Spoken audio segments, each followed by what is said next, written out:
This is Winnipeg Sports Talk Daily with Andrew Hustler Paterson and Michael Remis.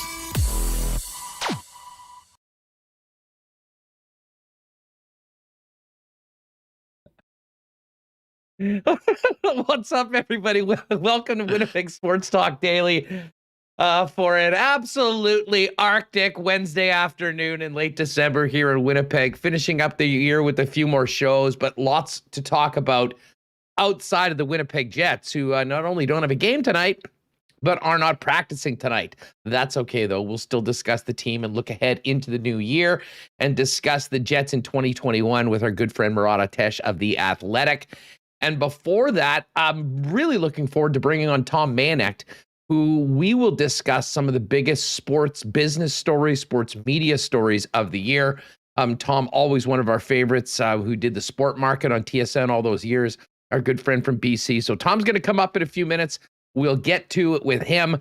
And of course, one of the huge stories that we'll touch on in the open, we'll touch on with Tom, and we'll touch on with Lee Hacksaw Hamilton a little bit later on, was the passing of the legendary John Madden. We've got a lot of news coming out of the World Juniors, none of it particularly good. And we did at least have some NHL hockey played last night south of the border and a couple of absolutely wild games, which we will get to right away.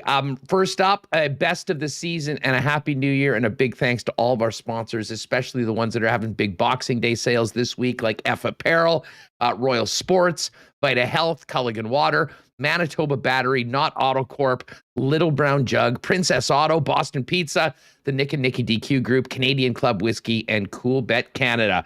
Great to see everyone joining us live on YouTube. What's up, everyone? Hope you're staying warm. And let's get Michael Remis in here to get this show on the road. Remo, how are you doing? How are you feeling today? Yeah, I mean, I'm doing okay. I looked at the temperature in my car and I almost took a picture of the reading. It was like minus 30. I saw someone tweet in response to the Winter Classic being potentially played under extreme conditions, where she said, after, after zero, it all feels the same. And I was like, no. Maybe they meant zero Fahrenheit. They did, but even still, I mean, no. It's pretty rough, man. All over the place, though. Well, what is zero Fahrenheit in Celsius? Like minus 20? Something like that? Minus 17, yeah, minus 17. Yeah, okay, yeah. I'd take minus 17 in a heartbeat right now. I don't know if anyone's looked at the looked at the long range forecast. I think bad. We might have a day where we get above minus 20 and then another deep freeze. Anyways, I don't want to keep talking about it. It's too damn depressing. No. Everything's depressing right now, including the news out of the World Junior Hockey Championships. And we should touch on that right away, Remis, before we get to John Madden and some of the other stories. Yeah. We have another forfeiture at the World Juniors. Earlier today, a positive test on Team Czechia, I guess is what we're supposed to call them now, canceled the Finland-Czech Republic game, or Finland-Czechia game. So that's the second tournament game missed so far. We'll see what happens going forward with Czechia, if they will be able to continue in the tournament. Devastating loss for them after opening the tournament with a couple L's. And that, of course, is in Canada's group. Canada, who beat the Czechs early in the tournament. The Czechs are supposed to play today and then had a matchup with Austria tomorrow. They had the bye in the final game. So, this is really bad. And then, of course, the situation with Team USA, still up in the air as to what is going to happen with their scheduled game a little earlier today. So let's just get to the Bob father here. Bobby Margarita has been... there was another cancellation, like literally as we hit go live, Hustler. Russia forfeited the game to Slovakia due to a pause. So that's a Slovakia. So we've got 3 forfeits. A lot of people questioning, I guess, the legitimacy or the point of this tournament, and I guess some people questioning the protocols as well. But I think the real question, Schmidt-Face said, he said, they don't cancel the tournament until Canada has to forfeit a game. And I was like, yeah, I mean, TSN's got to run all these games, so they'll just reschedule it. So it's just Canada playing against whoever's the last man team standing, I guess, right? Or, I mean, I don't know what you do here. It's disappointing for everyone who's done what they can to get to the tournament. They went there early, had to go through testing.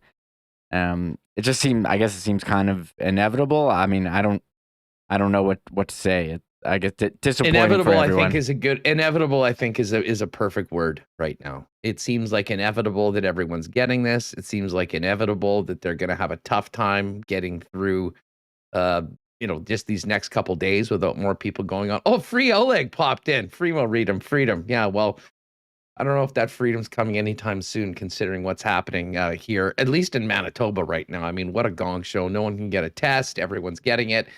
Half this province seems to be sick right now. Cases are going crazy. And of course, that's a big reason why we don't have Winnipeg Jets hockey this week. No game today. Missed the game on Monday. And I guess this is somewhat an addition to, if people had just listened to our show from yesterday, Remo, about an hour after we had wrapped up yesterday's edition of WST.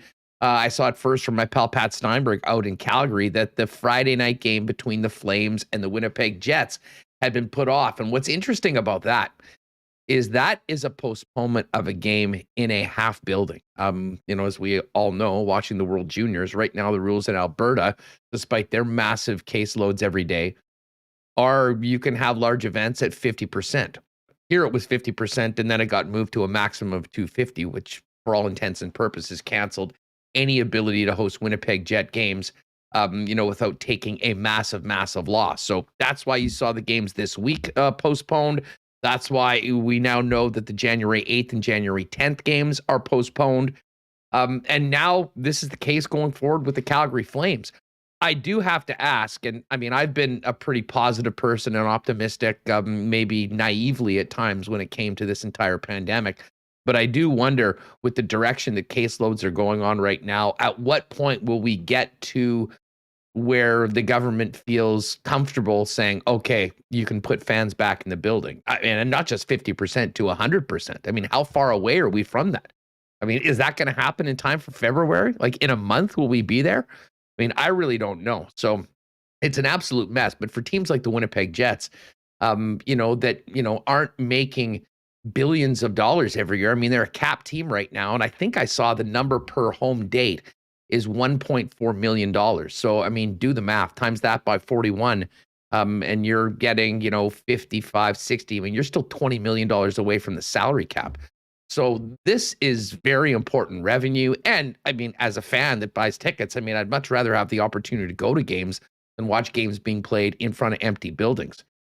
So it's an absolute mess right now. And, while we do see some, hockey being played south of the border and some wild games last night, when it comes to both the World Junior here in Alberta with what they're dealing with and here on the ground in Manitoba, it doesn't seem like that's going to change anytime soon. So, I mean, we just have to have our fingers crossed that we'll be in a much better place in February and these games are going to be able to be played as scheduled with butts in seats.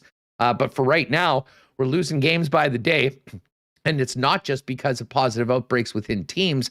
Now it's because of government rules and regulations that are preventing fans from being in the building, which of course significantly affects the bottom lines of these teams, which of course are businesses and have pretty significant bills to pay when you got guys making the amount of money that NHL players are.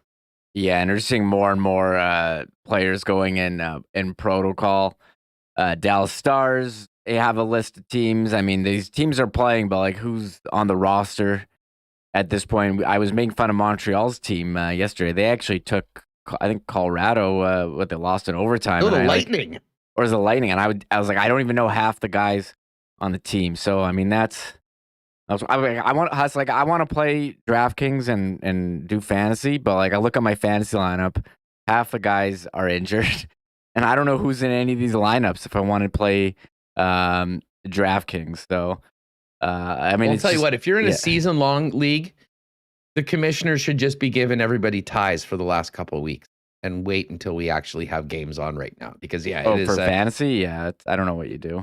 Yeah, it's a real mess. It is a real mess right now. So, as far as the World Junior goes back to it, there's another interesting situation with Team USA that sort of started all of this. I mean, well, not started this all, far from it, but as far as the first cancellation of a game at the World Juniors, it was Team USA that had 2 positives. Here's the latest from Bob in the last hour. Buckle up, as the saying goes, amid as yet unconfirmed rumors of another positive test on a team scheduled to play today and perhaps another forfeit. I would assume that he's referring to the Russia-Slovakia game, hopefully. Here's an odd situation that could impact Team USA tonight if it's able to play Sweden.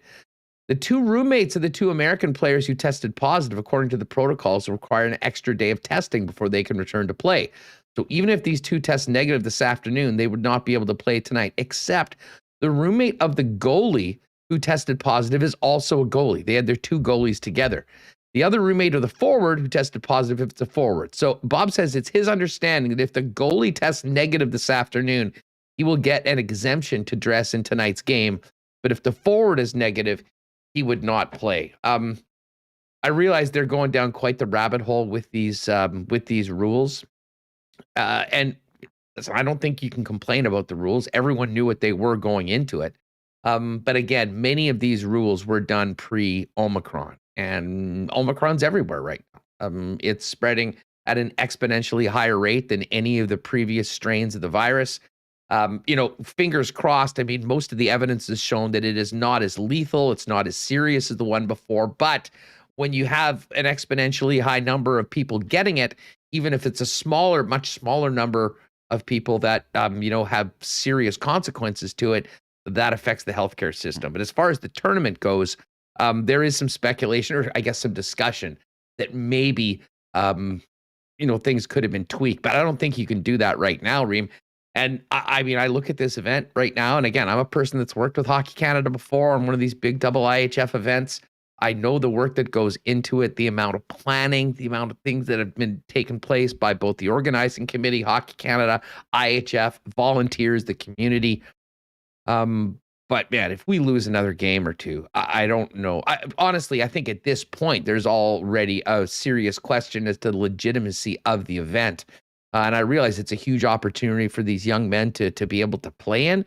But I don't have a high level of confidence that this is going to be completed.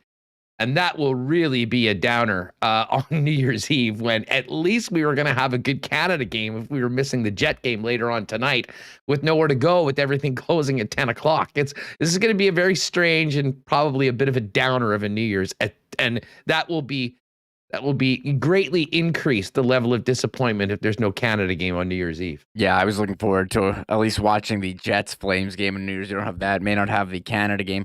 You're talking about changing protocols. We did have some news from the NHL for that. Stephen Wino, Frank Cervalli saying the NHL going with the 5-day isolation down from 10, following the lead of the NFL and NBA after updated CDC guidance. So that change only applies to the U.S. teams, though, because of stricter rules here. So if you're on a U.S. team and I think you're vaccinated, you have to isolate for 5 days after a negative test. So we've seen that again in the other leagues. So Cole Beasley, Mike Williams, they're free to come back. Carson Wentz will be there on Sunday. The genius. Yeah. So I mean, we'll wait and see. And I see people saying Mark Sports video in chat. He's like, let's keep it a sports. This is a break. Well, I mean, this is sports. This is our sports. Everything's talk. getting canceled, Mark. I don't know what we're supposed to say. Every event is getting canceled. That is our sports talk today. So I don't know. I mean, I don't know. It's definitely disappointing. Doesn't help that it's -30 outside. We did have some positive stories. Huss, can I move on from the? Yes, please do. I'm sure we'll have plenty of time to talk about canceled games and positive COVID tests as we just look at Twitter throughout the next 2 hours doing the program. There's 2 items that I want to get to. One of them is the Canada at the World Juniors beating Austria 11-1. But I was reading yesterday in The Athletic Sean Fitzgerald wrote about the top 10 media stories in Canada in 2021. And I was like, all right, sure. I'll read the story. I like reading about sports media. And I started going down, and it's like, oh, Bell layoffs. Hey, we're in there. That was Sounds us. familiar. Sounds familiar. It's hard to believe that was almost a year ago, too. That was February 9. But then it said in his article, the hopeful, that you and I started up here, and it included my famous radio is dead quote that I gave to Sean. And talked about Sekeres and Price launching. So I was like brushing my teeth while reading my phone. Yeah, I'm really talented. And I was like, hey, I'm in this article. This is crazy. So I tweeted out, it's on my Twitter, shout out to Sean for including us in there. And I never really thought of myself as being part of a top story in sports media in You Canada. are absolutely the top. Well, what is it? They weren't numbered, so we'll say potentially the number one story. Yeah, they weren't numbered. It's of the top 10, so potentially number one. And yeah, downsizing the hopeful. I'll just read it to you. When Bell Media closed its all sports format in Winnipeg, it turned the frequency into a home for pre-taped comedy. What was once TSN 1290 became Funny 1290, where Talk About the Jets or Blue Bombers is now a forum for Frank Caliendo and his impressions of Al Pacino. Michael Remis was amongst those laid off. He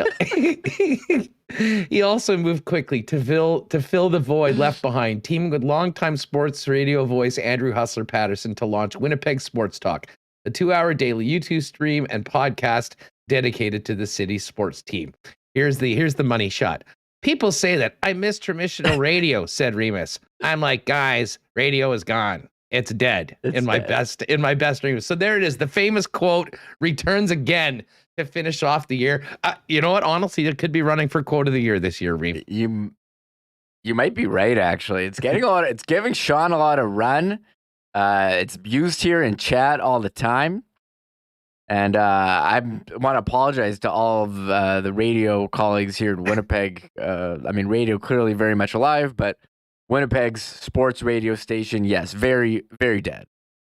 Yeah, sports radio as it was, dedicated sports radio. In Winnipeg, there was a funeral dead. for on February 9th, which actually does make me think of like, is the big anniversary day that we'll have fun with on this program, is it February 9th when we all got whacked? Or is it March 8th, the anniversary of the new beginning and the first day of Winnipeg Sports Talk? I think it's got to be March 8th, but February 9th. Is February 9th Bell Let's Talk Day? Oh, no, that's a week after, right? It's the week before. The week before is Bell. It's like, I looked, it's like late January. And I said, we'll have to do something.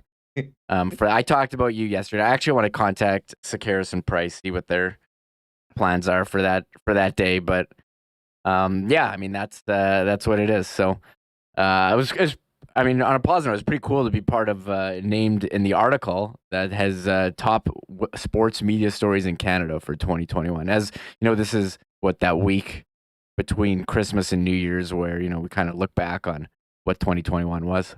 Yeah, well, and listen, we thank Sean for that. I know you're still choked for not finally making Ace Burpee's list of fascinating Manitobans. Maybe next year, Remis. Maybe next year. I thought that we could have been on. Maybe, his employer didn't want us to be on the list. I don't know. Maybe there was a conflict of interest there. Ace is the best. Hey, he had a lot of really, really interesting people in that, but I know you're just joking about that. But hey, listen, like everyone, we're going to make the best of this. We hope we'll have some games to talk about tomorrow on the program from the World Juniors. There will be some games in the National Hockey League. Unfortunately for the Jets, they won't be playing again until they hit the road and play the Vegas Golden Knights on Sunday. And that's going to be a couple weeks coming off the break. And I'll tell you what, Remo, I don't know if you caught it last night, but Vegas certainly looked ready to go coming out of the break. They pumped the LA Kings last night. Tons of goals, unbelievably sloppy games. And that reminded me back in the old Jets 1.0 days, the Jets used to always play the Minnesota North Stars at the time, not on the 27th, but on Boxing Day. And I mean, it was, who was it that Nate Schmidt said in the Black Friday massacre with the Jets in the Wild? It felt like some of the guys were sweating gravy. The entire team, both teams were sweating gravy. It was guaranteed to be the worst game of the year, sloppy, slow. and we got some of that last night. Vegas taking it to the LA Kings. But I'll tell you what, that game between San Jose and the Coyotes was absolutely bananas. You got to feel for the Coyotes, Reem. They actually score 7 goals, come back to get it to OT, and still managed to lose last night to the San Jose Sharks 8-7 in a shootout. Yeah, I mean, I saw Mike McKenna. I think he's with Daily Faceoff now. He's tweeting out about, that old first game after holidays, as you said. People, maybe spending too much time eating turkey. They're all full, not ready to play. But, I mean, look at the totals on this game. Yeah, 8-7, 6-3, 5-4. That's the kind of games that we want. So maybe we should have more holiday breaks. Here it is. You take the under. You take the under on the NBA Christmas Day games. And you take the over on the first day out of the holidays for the National Hockey League. Well, actually, let's see if we tested that theory. I know the under came through in the first NBA game coming up on Christmas Day. That being said, let's take a quick look at what's going on tonight, because I know there are a number of postponed games that, including one that was supposed to be taking place here. But there are some games tonight. Jersey at Buffalo. Cool about that. Alex Tuck's going to be in the lineup for the Sabres, making his first appearance. And Peyton Krebs, of course, the star of the Winnipeg Ice, first round of the Vegas Golden Knights, who was acquired in the Jack Eichel trade, has been recalled from Rochester, and it looks like he may very well make his Buffalo Sabres debut. So the Sabres hosting New Jersey tonight, Rangers at Florida, Nashville at Washington, the Oilers getting back on the ice. They're playing in St. Louis against the Blues. Philly is playing the Kraken. The Vancouver Canucks are taking on the Ducks. And then a flurry of postponed games. What do we got? 5 in the books for tonight. Pittsburgh was supposed to play Toronto. Boston was supposed to play Ottawa. Detroit was supposed to play the Islanders. The Jets right here in Winnipeg were supposed to host the Chicago Blackhawks, and the Dallas Stars and the Colorado Avalanche are on ice because, of course, they do not. That's due to a COVID outbreak with the Dallas Stars right now. So trying to get what games they can be played right now. But I think it's going to be, hell, even the bowl games are being affected. The Holiday Bowl last night, I believe, was kiboshed. I know the Barstool Sports Arizona Bowl was supposed to go down. Boise State had to pull out from New Year's Eve, and Central Michigan is going to go play, I think, Washington State in one of the other bowl games. So, listen, everything's a bit of a mess right now. Fingers crossed we'll get this Canada-Germany game tonight and be able to see Canada play Finland coming up on New Year's Eve, and the tournament will continue. But as of right now, we don't really know too much. The comment, Manitoba Battery must be busy today. No kidding. Yeah, Donnie and the guys are probably working overtime right now. But if you do need a battery, I've been telling you to be proactive. Don't wait until now. But they certainly are the guys to do it. 1026 Logan Avenue. Speaking of that, big Boxing Day sale over at F Apparel.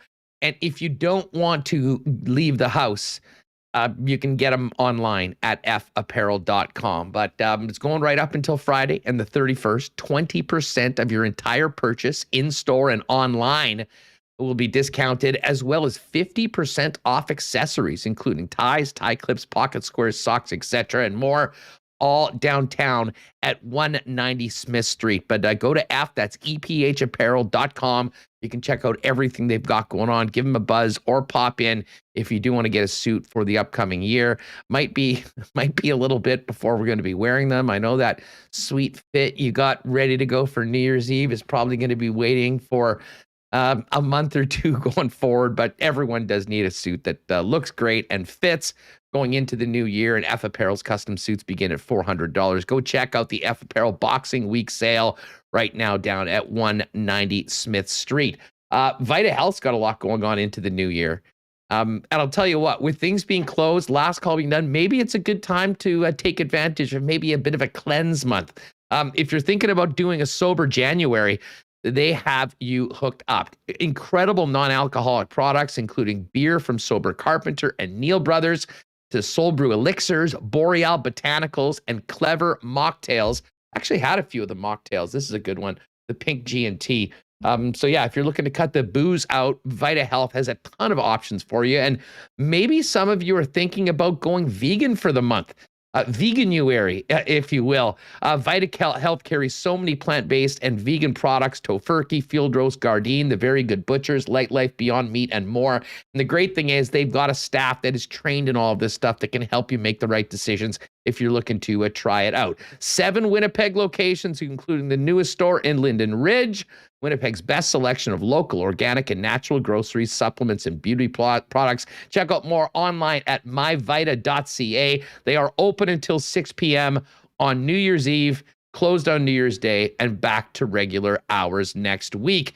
And going into the new year, while we're talking about all the good stuff that you might want to be making some changes or adding to the routine from Vita Health, the one thing that is a constant is staying hydrated and drinking lots of water. And Culligan Water has been the experts in water services in Manitoba for 65 years. Family owned down at 1200 Sargent Avenue. Culligan Water's got it all: water softeners, filters, bottled water coolers, whole home systems, and drinking water systems.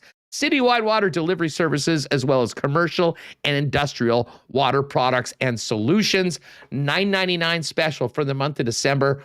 Water services for 3 months at $9.99 a month. Give them a call at 694-5180. Tell them the boys at Winnipeg Sports Talk sent you, or hit them up online at drinkculligan.com. So anyways, that's great stuff. We'll mention Manitoba Battery later on, but yeah, if you're in a bind because the car won't start and you need a new power source, our guys at Manitoba Battery, certainly the guys to go to. So Murat joining us a little bit later on. Rima, what's up with Tom? Do we have him, or I can't see him on the screen? I'm just texting him now. Oh, he thought it was a 1:30. It doesn't see the link. Okay, I'll have to resend it. Oh, no problem. Either that, or just we can get him on the phone. One of the things that we'll certainly talk about with Tom and with Hacksaw a little bit later on was the passing of John Madden. And, I'd love to hear some of your thoughts about Madden in the chat right now, because, I mean, if you're in your 40s, like I am, you essentially grew up with Madden. I mean, watching John Madden be the voice of NFL football along with Pat Summerall on Sunday afternoons, sort of in the late 80s into the 90s. And then, of course, introducing football to a whole nother generation through the Madden football video games, which are still one of the most popular sports titles released each and every year. The crazy thing about the timing of this is that the Madden documentary that had been worked on for a number of years just debuted on Christmas Day. And apparently everyone that was interviewed in the documentary also did a special message to John that was not part of the actual documentary. And so they premiered it for Madden and his family on Saturday, or maybe just before then. And it was about a 50-minute reel of special messages from people that were associated with John throughout his life, friends, coworkers. And, the fact that he passed away when he did, it almost seems like he was waiting up until this point for that everyone could really know his story. And then it was time to go. But I mean, it sent shockwaves. And I mean, whether you were an older than me and, grew up remembering him as a Super Bowl winning coach, whether you're of my generation where you remember him as the most colorful and entertaining television personality in sports, maybe sports history, or whether you're a younger generation, you grew up as a football and video game head playing the Madden football game each and every title. Rob Mahoney says right there, he was larger than life. Very few like him. An absolute treasure. So the Madden, the feedback of the Madden's passing away, I think has been something that hit a lot of people, because very rarely will you find someone that was so unanimously loved. Minus 2 of the worst tweets I've ever seen. You've probably seen those before. I mean, a battle for maybe the all-time worst ratio in Twitter history. But again, bad Madden takes yesterday. I think the amount of feedback that those idiots got just speaks to just how beloved John Madden was. So, a huge loss for the sports industry, certainly for the National Football League. You wonder how he'll be commemorated long-term. And there's many people that will tell you, based on sort of what I just rolled out, from being a Super Bowl winning coach to being, this incredible Hall of Fame broadcaster, to being the man and the name behind the growth of the football video game for the better part of the last 20 plus years. you can make an argument that John Madden might be the most influential person in National Football League history, including Vince Lombardi, including all the commissioners, including the greatest players of all time. John Madden certainly is right up there. So a huge loss for the football world, for the entertainment world as well. But it was interesting that when John Madden sort of finished up his time, he really did sort of disappear. He famously did not drive and didn't fly. He did drive, but he didn't fly. And there's a piece on ESPN. There's like 23 stories about Madden. I haven't been as entertained and laughing out loud in a long, long time as I was this morning reading that article. So definitely check that out if you're a big Madden fan. But we will talk about that coming up with Tom Mayenknecht in just a few minutes. And of course, Lee Hacksaw Hamilton a little bit later on. I'll tell you what, while we're waiting to get Tom hooked up, I sort of mentioned our friends over at Manitoba Battery. We're already seeing a lot of people talking about Donnie and the gang in the chat right now. Yes, there was a time to be proactive. Unfortunately, the deep freeze is here, but there's a good chance that right now you might be needing those services of our friends over at Manitoba Battery. They do have a great selection of booster cables. They had a special going on into Christmas, as well as batteries for all types of vehicles, and they do deliver. So if you do need something delivered, give them a phone call, 204-783-8787. Donnie and gang will get you taken care of. You can find out more on the services of what they have over at manitobabattery.com. But 1026 Logan is the place to be. And the bottom line is if you need a battery, shop local, support local, and get a better price than you will waiting around in the parking lot of one of these big box stores like Costco. Manitoba Battery, the guys that will get you going again in these. I sure can, Tom. Let's welcome in Tom Mayenknecht, the sport market, to the program. Tom, what's up? How are you? Yeah, I can hear you. Can you hear me? Okay. Sounds like we're going to get Remis right in there. But there you have. Oh, beautiful happy holidays note from the Manitoba Battery guys. Right. Sounds good. We'll get Tom Mayenknecht in from the sport market right away out on the West Coast. Definitely have to talk about Madden with him, but also what all these leagues are dealing with right now as we get into COVID and maybe some of the biggest sports and sports media stories of the year. I just see Ed Werder on Twitter tweeting out Madden and Summerall, the greatest that will ever be. And Pat, of course, famously, John Madden was speaking at Pat Summerall's funeral, and he was going on for a little while about him and said he kind of looked up and he said, I can hear Pat saying brevity is the key. But I'm going to talk over you one more time, and went on for about another 4 minutes. But let's welcome in Tom Mayenknecht for the sport market, joining us as we get into the new year. Tom, what's up? How are you, my friend?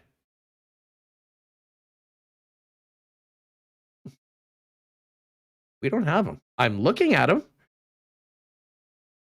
Yeah. Let's do it on the phone. That would be a lot easier because there's a lot of things that we want to get to. I want to get to Tom. Let's see. What do we have in the? What do we have in here in the chat? Oh man, are we having some more COVID takes, guys? Please. We don't need any COVID takes in the chat. Big guy, was Madden the Raiders coach that the immaculate reception game with Franco Harris? Franco Harris was on the Steelers, so it wasn't versus the Steelers.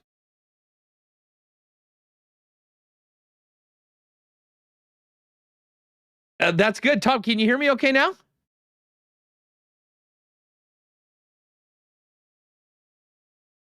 Okay. Do that. That was weird. I just heard him swell back, but it was a little bit of a time here. Jeff Kabilis dropping a nude Troy Westwood blast in it. Geez, where the heck did that come from? Although Westy was never a shy guy. He and I'll tell you what, he's pretty down jacked too. So maybe he would be more like a Speedo guy and a nice Santa hat or something like that at this time of the year. Hey, just quickly before we get to Tom, a lot of talk about Cole Perfetti as well. Another 3 points last night. I mean, I don't know about you. I turned that game off after a while. I mean, I like the World Juniors and I'm into the competitive games, but the ones where, you're just absolutely beaten down a very overmatched opponent, sometimes lose my attention. It was pretty cool to see what Connor Bedard did.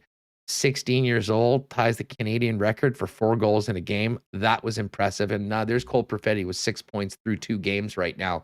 When it comes to the 6 points in 2 games when it comes to the tournament.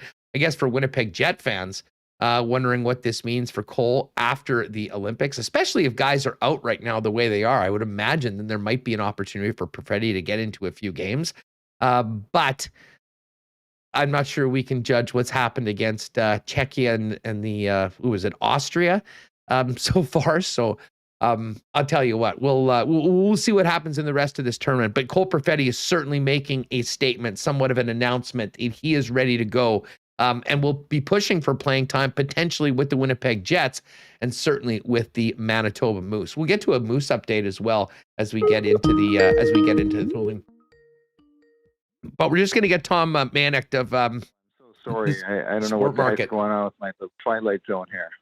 Coming on. All right. Sure. I think we've got Tom on the horn right now. Hey, Tom, Happy New Year. Thanks for doing this. It's great to have you on the program. Can you hear me okay now?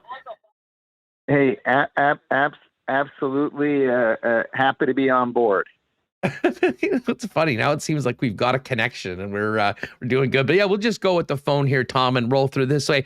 It has been a wild year. So before we talk about some of the other big sports stories, I've just got to ask you about John Madden. I'm sort of filling a bit of time talking about Madden, his incredible career, what he meant to the National Football League. But from a sports business sense, he could be one of the most impactful figures in NFL history, wouldn't he be?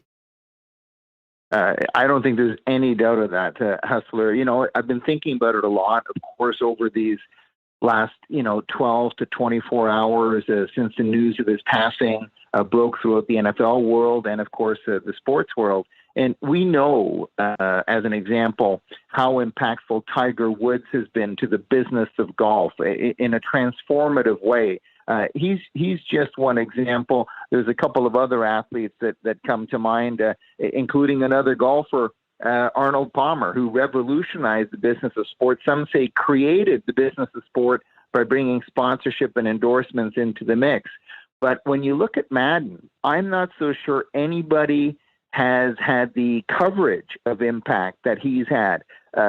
Maybe his playing career was obviously just a footnote, but he certainly established himself as one of the best and most successful NFL head coaches of all time, was delightful and a trailblazer and the real thing, an authentic package as a broadcaster, and then, of course, lending his name to video games, giving him basically the second largest EA Sports franchise in the world behind only FIFA. That's a remarkable 360 degrees of impact, and I'm not so sure anybody can match that in terms of just the different ways that he impacted his sport from a variety of different perspectives.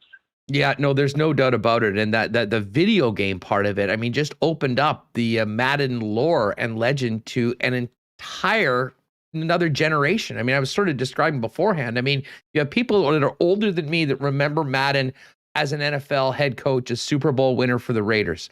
You have sort of my generation that grew up watching him on Sunday afternoons with Pat Summerall. It's one of the most, if not the most entertaining broadcast team in sports history. And then you move on to another generation as the world of video games and gaming exploded, and the game was Madden and still is Madden to this day. And man, if you read some of the stories, Tom, about the way that football video games at the time were sort of 5-on-5, 6-on-6. He wanted to make it authentic. He brought a 1980 Raiders playbook into that first meeting with the EA Sports people, and they designed it around a true simulation of NFL football. And the fact that his name still graces the game, I think, tells you all you need to know about a guy that passed away at 85 years old, but still had an incredible impact every single day right up until today. It is exactly that. And Hustler, as I'm listening to you, I'm sort of putting myself somewhere between those who really connected with Madden as an NFL coach and those who connected with him as an NFL broadcaster. Probably a little bit more of the latter rather than the former, but somewhere in between. But there's an entire generation of kids and gamers out there, and not just Generation Zers, but millennials and even older than millennials, who principally know John Madden as the EA Sports franchise, as the gaming franchise. And, I find it interesting in the Twitterverse how, some of the old school Madden lovers are rejecting him, saying, hey, he's not the video guy. He's the Super Bowl winning Oakland Raiders coach from back in the day, a guy who was beloved by his players. That's who Madden is. No. He's the broadcaster. So there's a bit of a generational tug of war going on. What's really interesting from a sport business point of view is Madden got EA Sports started, set the gold standard for football gaming. At the end of his career, at the end of his contract, as they were approaching it, EA Sports had internal discussions at the highest of levels saying, hey, look, we've got everything we need. Why don't we just go without the Madden endorsement? And they talked about it. They deliberated it. And at the end of the day, they said, no, you know what? We're going to stay with the guy who brought us to the dance. And essentially, they did a lifetime deal with him. That lifetime deal is what's going to completely carry forward into the future, given the fact that he was with the company until his death. Oh, they better get the big guy on the cover next year one more time, the Legend Edition for Madden 22 or 23, whatever the next version is. Tom Mayenknecht is with us on Winnipeg Sports Talk. Tom, let's talk about sports business. Remis and I were just mentioning, got a nice little mention in Sean Fitzgerald's piece about the aftermath of the shutdown of TSN here in Winnipeg and Hamilton, and of course where you're at in Vancouver. What have you made about the changes in the landscape here in Canada of sports media over the last 12 months?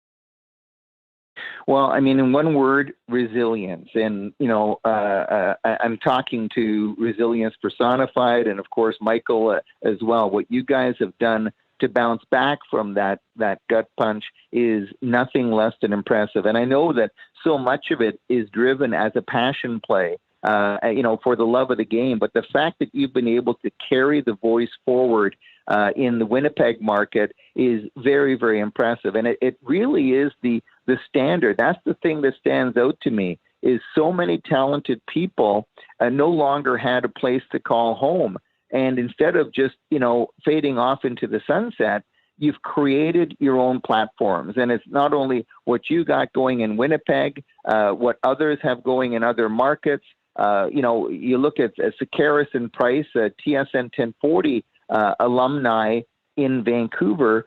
They've got a great podcast platform going as well. Don Taylor, the TSN and Sportsnet alumni, he's now teaming up with Rick Dhaliwal, and they are sort of combining old school television with new school podcasts. And that's the thing that stands out to me, is the talent has bounced back in a very creative way. The demand is there for loyal listeners. And I think you're going to see a lot of that happen where podcasts and on-demand listening and viewing winds up carrying the day. Certainly I still think terrestrial radio has some legs, but those who aren't doing what you're doing are probably, moving too slowly. And in this business, if you stand still, you fall behind. Well, I appreciate that, Tom. And, it is true. I mean, we thought that there was an opportunity, and bottom line, wanted to continue doing what we were doing and found a way to do it.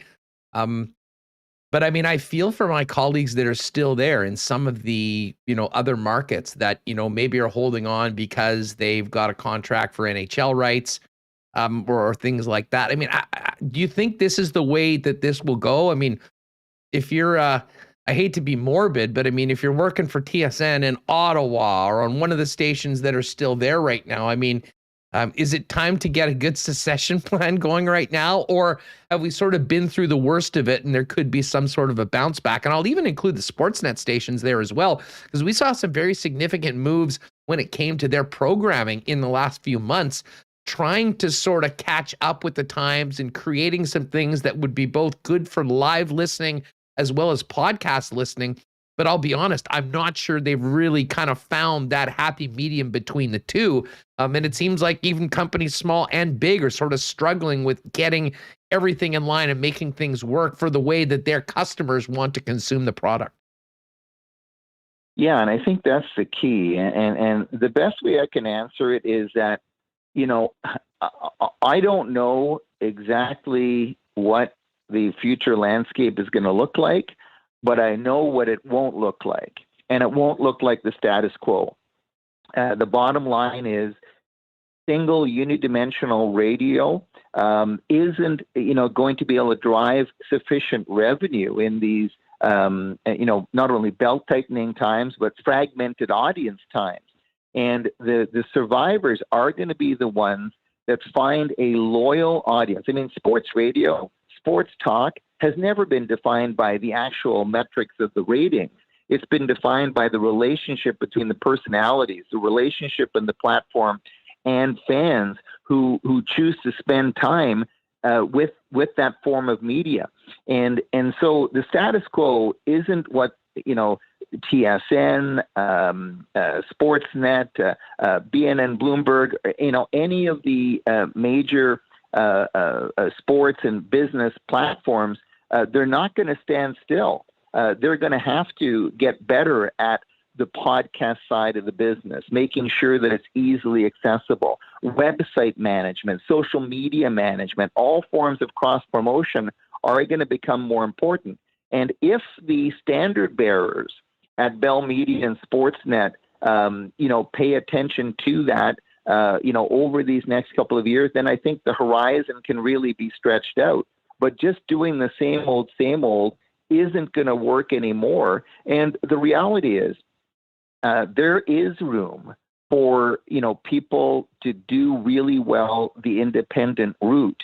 And, savvy sponsors, again, they're going to put their money not necessarily into what their media buying agency is going to tell them on the number of media impressions, but who has the most loyal, net positive relationship with their listeners and their viewers. That's where sponsorships, which are going to evolve and shape and form, that's where they're going to go. So I do think the way I would describe it is that if you're, a little kid growing up, don't play just one sport, play a number of them so that, you can go with what you like and you don't get, boxed into any one pattern. We're about audio. We're about video. We're about digital.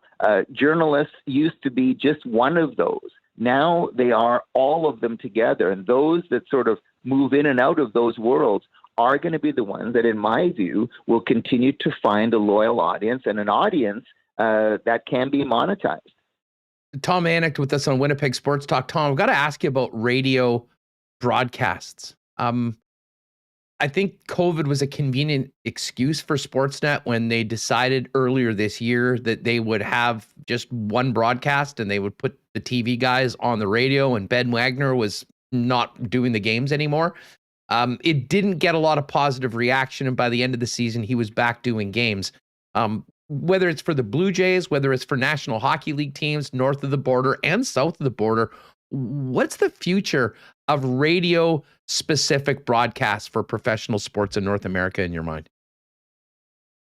Well, again, it's going to be a question of following the money, following the dollar signs, the dollars and cents, both in terms of what does it do to your costs, your infrastructure costs, your overhead, to have those targeted broadcast teams, and what does it do to the revenue? Now, I personally believe that quality still does matter. And if you're calling baseball for television, it's a completely different kettle of fish than calling it for radio. And to simulcast that, I don't think is as engaging. Now, again, I might be way too old school. Maybe a lot of younger fans don't even notice, but I certainly do. And I've seen some research in terms of the way that people respond to simulcast compared to a radio play-by-play, providing the additional stuff, the additional theater of the mind that you don't need to do when you're a television broadcaster. There's only so many Dan Schulmans around who can just, basically, be so nimble, whether he's doing it for radio or doing it for television. I personally think that it is something that the teams have got to participate in as well, because they want fan engagement. And the reality is, with what's happening in the world of sport around us, if you're just focused on your stadium as an example, which has to be an important focus, you want that live experience to be worthy of people paying not only for their tickets, but for their parking and for their concessions and the travel time to get to the stadium. But teams and leagues and networks that only focus on the stadium experience are going to miss the boat, because there's going to be an emerging virtual experience. And that's where it's going to be very interesting. I see almost like a third dimension of media coverage and play-by-play coming down the pike, especially with the increased investment, in terms of sports betting. You've got, non-fungible tokens, the NFTs, digital assets, all those things. And so I think what is going to happen is we're going to move from this conversation of TV play-by-play for baseball and other sports versus radio customized play-by-play to sort of like a handful, like, 5, 6 different applications that have to be managed. And, if you really want to appeal to the bettors, for example, you've got to have content that targets them specifically. They don't have the same attention span as fans who are, prepared to kick back for 3.5 hours of baseball. That's what I see happening. But where it goes, my guess is as good as anybody's. Tom, this has been awesome. We've managed to get through this entire chat without talking about COVID, and I've been trying to do that, but I do have to ask you, when it comes to the National Hockey League, we've had 2 games that have been postponed here in Winnipeg this week. We've got 2 more in a couple weeks. The game against the Calgary Flames that the Jets were supposed to play on New Year's Eve has been postponed, and that was in a 50% building. This is the first time we've seen postponements made not because of COVID outbreaks within teams, but because of the ability of teams to have fans in the building. What do you see happening in the next couple months and specifically the Canadian NHL teams? How much of a hurdle will this be for them, considering what is and what isn't happening south of the border? Well, I'll tell you, I do think it's going to be, walking on eggshells for at least a month, probably 2 months. And, it's caught the leagues completely off guard. And you just said it well. The reality is they're dealing on the one hand with their own outbreaks, trying to make sure that there's integrity of roster. They're going to loosen that up a little bit with the taxi squad capabilities. So there's that side of it, to be able to put, as good a product on the ice as possible.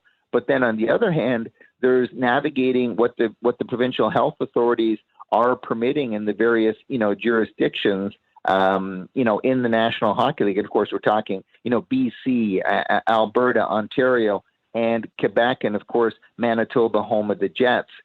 So I do think that there's a lot of nervous programmers right now, a lot of nervous league and franchise executives, simply because I don't think anybody with certainty can say this is exactly what's going to happen over these next few months, until such time as there's higher percentage vaccinations, the boosts that protect more against the Omicron variant. We're going to be playing a bit of a guessing game, and the leagues that will move forward are the ones that can adapt and pivot in terms of their policy. Some people may suggest, well, it's just, that's just dollar and cents driving it, and they're largely right. But the NFL and the NBA are going to have to sort of adjust their regulations if they're going to get games in. On the stadium capacity issue, that's a real tough one, because the last thing that teams from the 7 Canadian markets want to do is go back to playing with no fans in the stands. But I wouldn't rule that out entirely.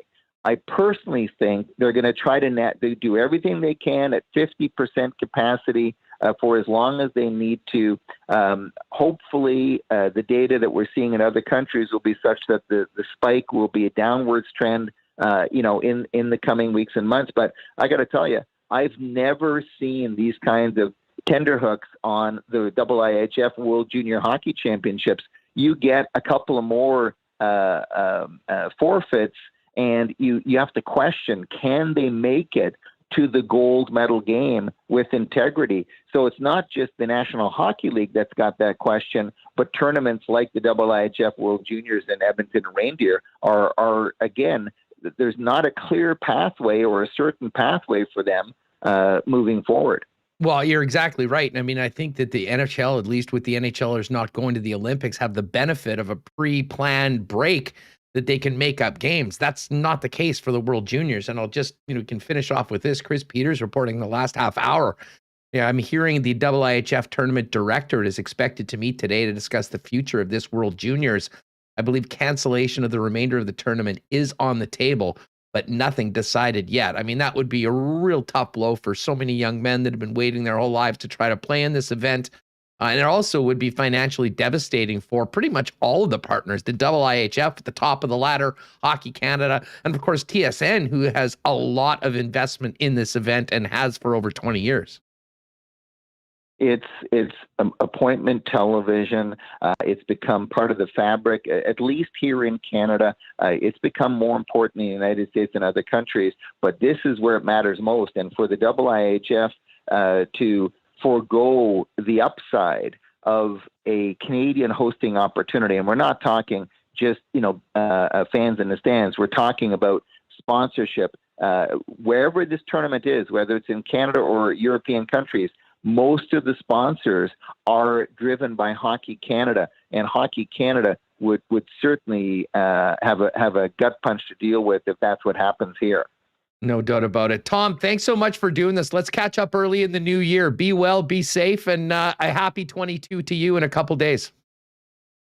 Hey, right back at you. Happy New Year, healthy New Year, rewarding New Year. Keep up the great work. Thanks so much, Tom. There's Tom Mayenknecht. You can follow him on Twitter at The Sport Market, longtime host of The Sport Market coming out of Vancouver, BC. We're going to flip over to the Jets or really Jets going into 2022. But I did mention it's Boxing Week, and the Boxing Week sale continues at Royal Sports. Incredible deals on all sorts of merchandise right now at 750 Pembina Highway. They do have a ton of Bomber Grey Cup champion gear, amazing Jets gear if you maybe been waiting to pick out what you wanted after Christmas. And of course, amazing sales over on the King's Skate, Snow, and Surf side. Head on over to 750 Pembina Highway and check out all the deals on Instagram at Royal Sports Pembina. A big happy new year to our friends at Not Auto Corp, who've been such a big part of supporting us from day one here on Winnipeg Sports Talk. If you're thinking about a vehicle in 2022, start your search with the experts at Not. Why not get into the car of your dreams at an amazing price with the help of the Not team? Go see them and all those amazing Teslas and other vehicles on the lot at Waverly and McGillivray, or check them out online at dot.ca. And of course, also you can check into all the great new services with the Winnipeg Car Lab that is now up and running over at not.ca, as well as Winnipeg Car Lab on all of the socials. And a big happy new year to the Nick and Nikki DQ group. Nick and Nikki have been with us since day one as well. Not quite ice cream weather per se, but hey, this is the Slurpee capital of the world. We pretty much learn how to deal with it. So if you got a hankering for a blizzard, there's 4 Nick and Nikki DQs around. DQ in Niverville, DQ Northgate, DQ Polo Park, DQ St. Anne's. But in addition, some of the most underrated burgers in the fast food game, chicken fingers, fries, all that great stuff available. And you can get it on Skip the Dishes as well if you're in the St. Vital area. St. Anne's, open year-round. Skip the Dishes, Uber Eats. They'll deliver it to you.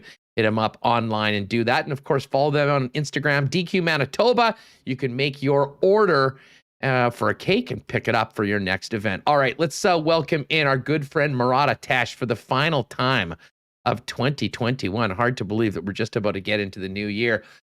Best of the season to you, my friend. How are the holidays?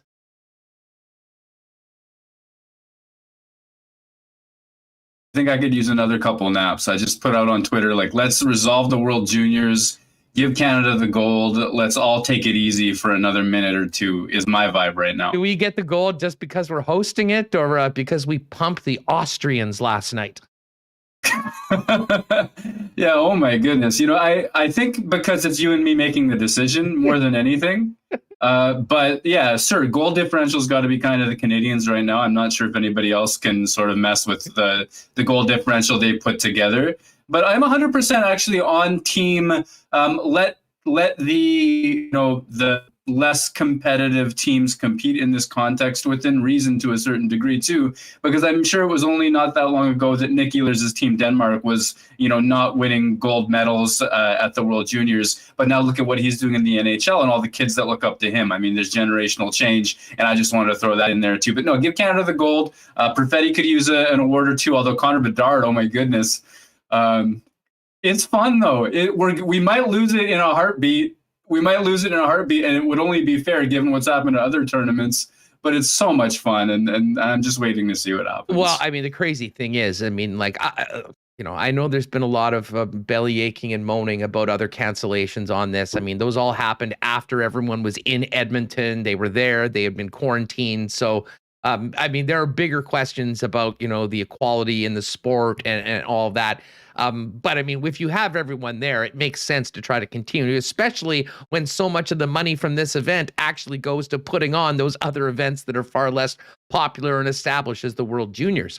I guess my question is, though, I mean, what's your feeling about how this goes forward? We've got another 2 postponements today. We hear there's a meeting with the IHF directorate this afternoon. We are getting into the point, in all seriousness, that the integrity of a world championship is really at stake right now. And as disappointing as it would be for everybody involved, they are just about getting to the point where it's going to be very difficult to continue this tournament with any sort of integrity of a champion. Yeah, absolutely. This isn't, say, the Stanley Cup playoffs that was won in a bubble, but everybody kind of had equal opportunity. This seems to be specific teams forfeiting games as a result of COVID-19 outbreaks. And, it's hard to imagine a world in which that they can keep that, corralled to a particular team or two or three as it is at this point. Like, there's going to be a point of no return, I imagine, for this group. And that's sad. That's sad to me, because obviously this is a great stage for a lot of these players. I do think, though, that because, like you say, the World Junior under 20 men's is such a cash cow for the IHF that they'll probably try awfully hard to force the asterisk for as long as they possibly can. They've already demonstrated that commitment. The one thing that I'll like, and I'm talking about Cole Perfetti a lot because I interviewed him at length last week. He got 2 pieces up at The Athletic. I asked him about the cancellations to other tournaments and how this could be our last best on best for a particular age and gender level for a while, and he didn't take that lightly. Pardon me. He expressed a real sadness about cancellations of the U18 women's, the Spengler Cup, otherwise. And I like that gratitude from Winnipeg's 19-year-old prospect. I like that sense of appreciation for the opportunity that he does get, and an understanding that this is bigger than just one player or one tournament too. So, if Jets fans out there are sorting through how they feel about all of this stuff, well, it's nice to know that Cole Perfetti isn't taking even a moment of this World Junior tournament for granted, and that's nice to know. Yeah, it's a really interesting piece on Perfetti over at The Athletic. Check it out right now. Questions for you, as well as for some readers, and all sorts of topics covered. Let's talk about the important topic about how he's looking on the ice with 6 points through 2 games. We knew he'd be a leader on Team Canada. He has certainly been that so far.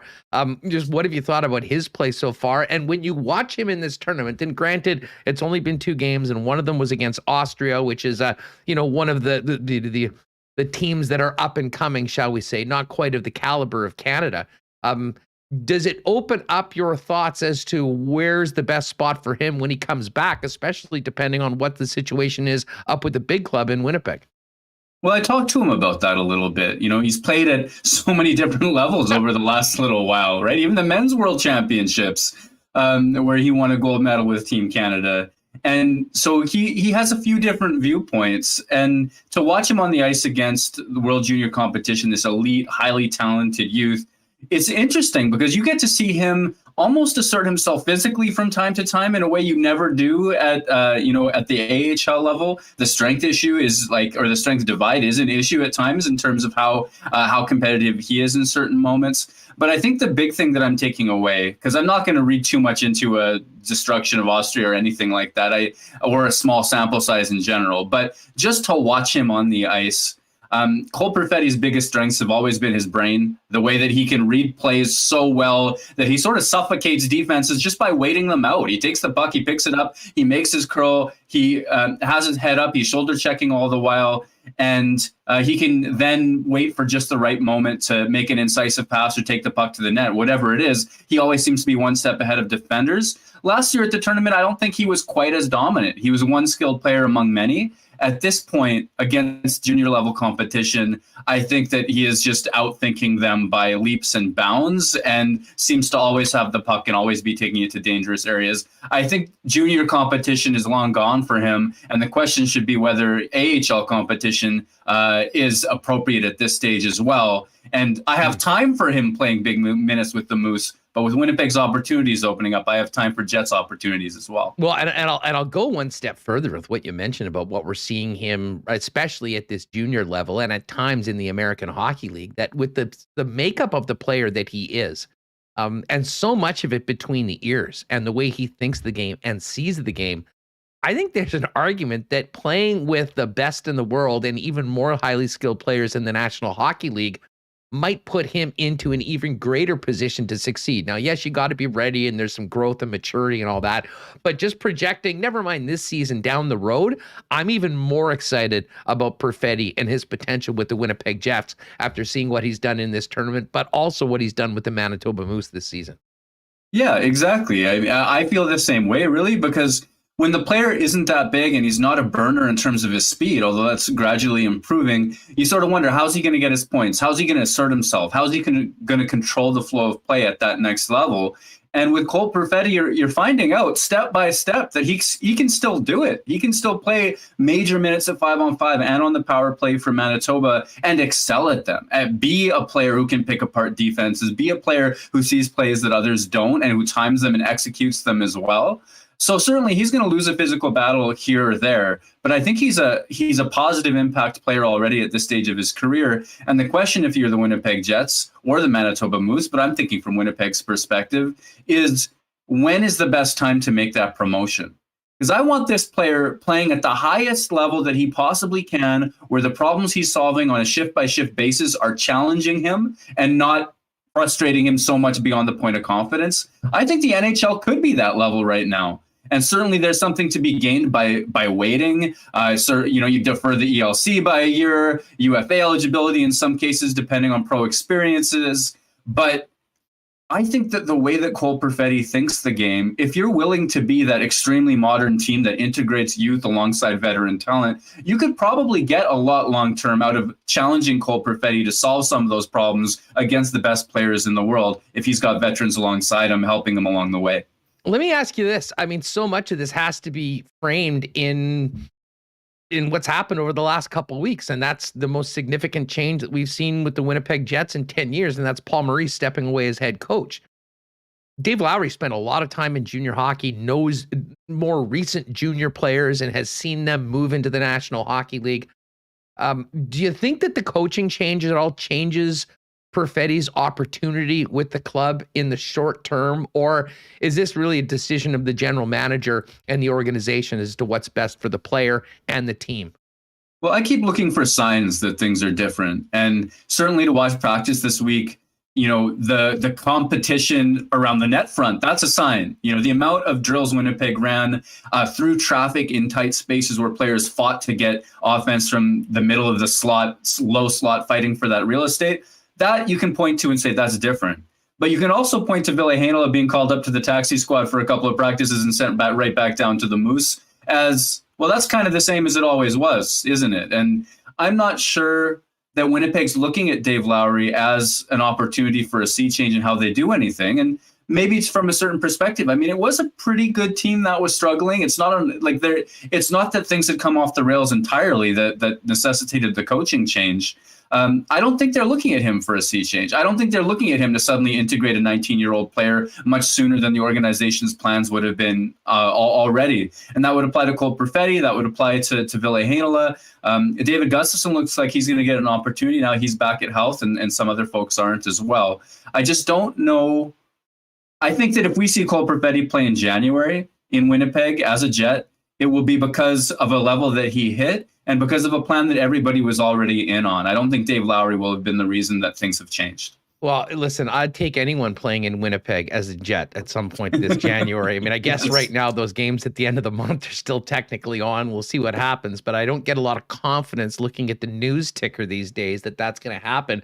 What you make of the situation that this team is in and the Canadian teams are in, for that matter? I mean, we sort of knew, and it made sense to have this game tonight postponed. And certainly from an organizational standpoint, it's devastating to have to play games with no buildings. I heard Montreal, just for that one game that was canceled to the last minute, or fans were not allowed in at the last minute, but they played the game because Philly was there, cost them $2.3 million. I believe the quote I saw in Gates for the Winnipeg Jets is about $1.4 million, which is a much smaller building here as opposed to the Bell Center in Montreal.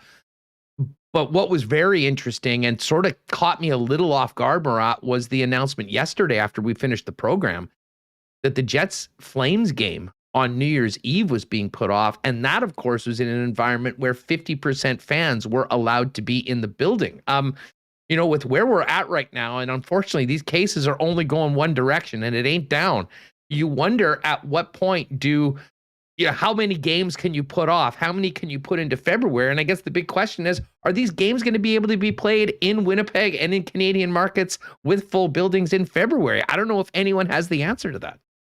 Yeah, the really interesting thing to me is, for most of the pandemic-affected hockey, the NHL seems to have had all kinds of contingency plans. You know, I really have thought from that first initiation of the bubble to now that whatever was being unfolded did have some X's and Y's, and if this happens, then that happens, even if it wasn't always made public. And I think that we're in that same sort of playground again, except consequences will come sooner. February is not that far away. February is coming up. And like you say, the thing that catches my eye is there's only so many games you can play in February in that space that the Olympic break was supposed to occupy. And they're promising teams a 1 week bye week during that as well. I mean, you're going to run out after a certain point.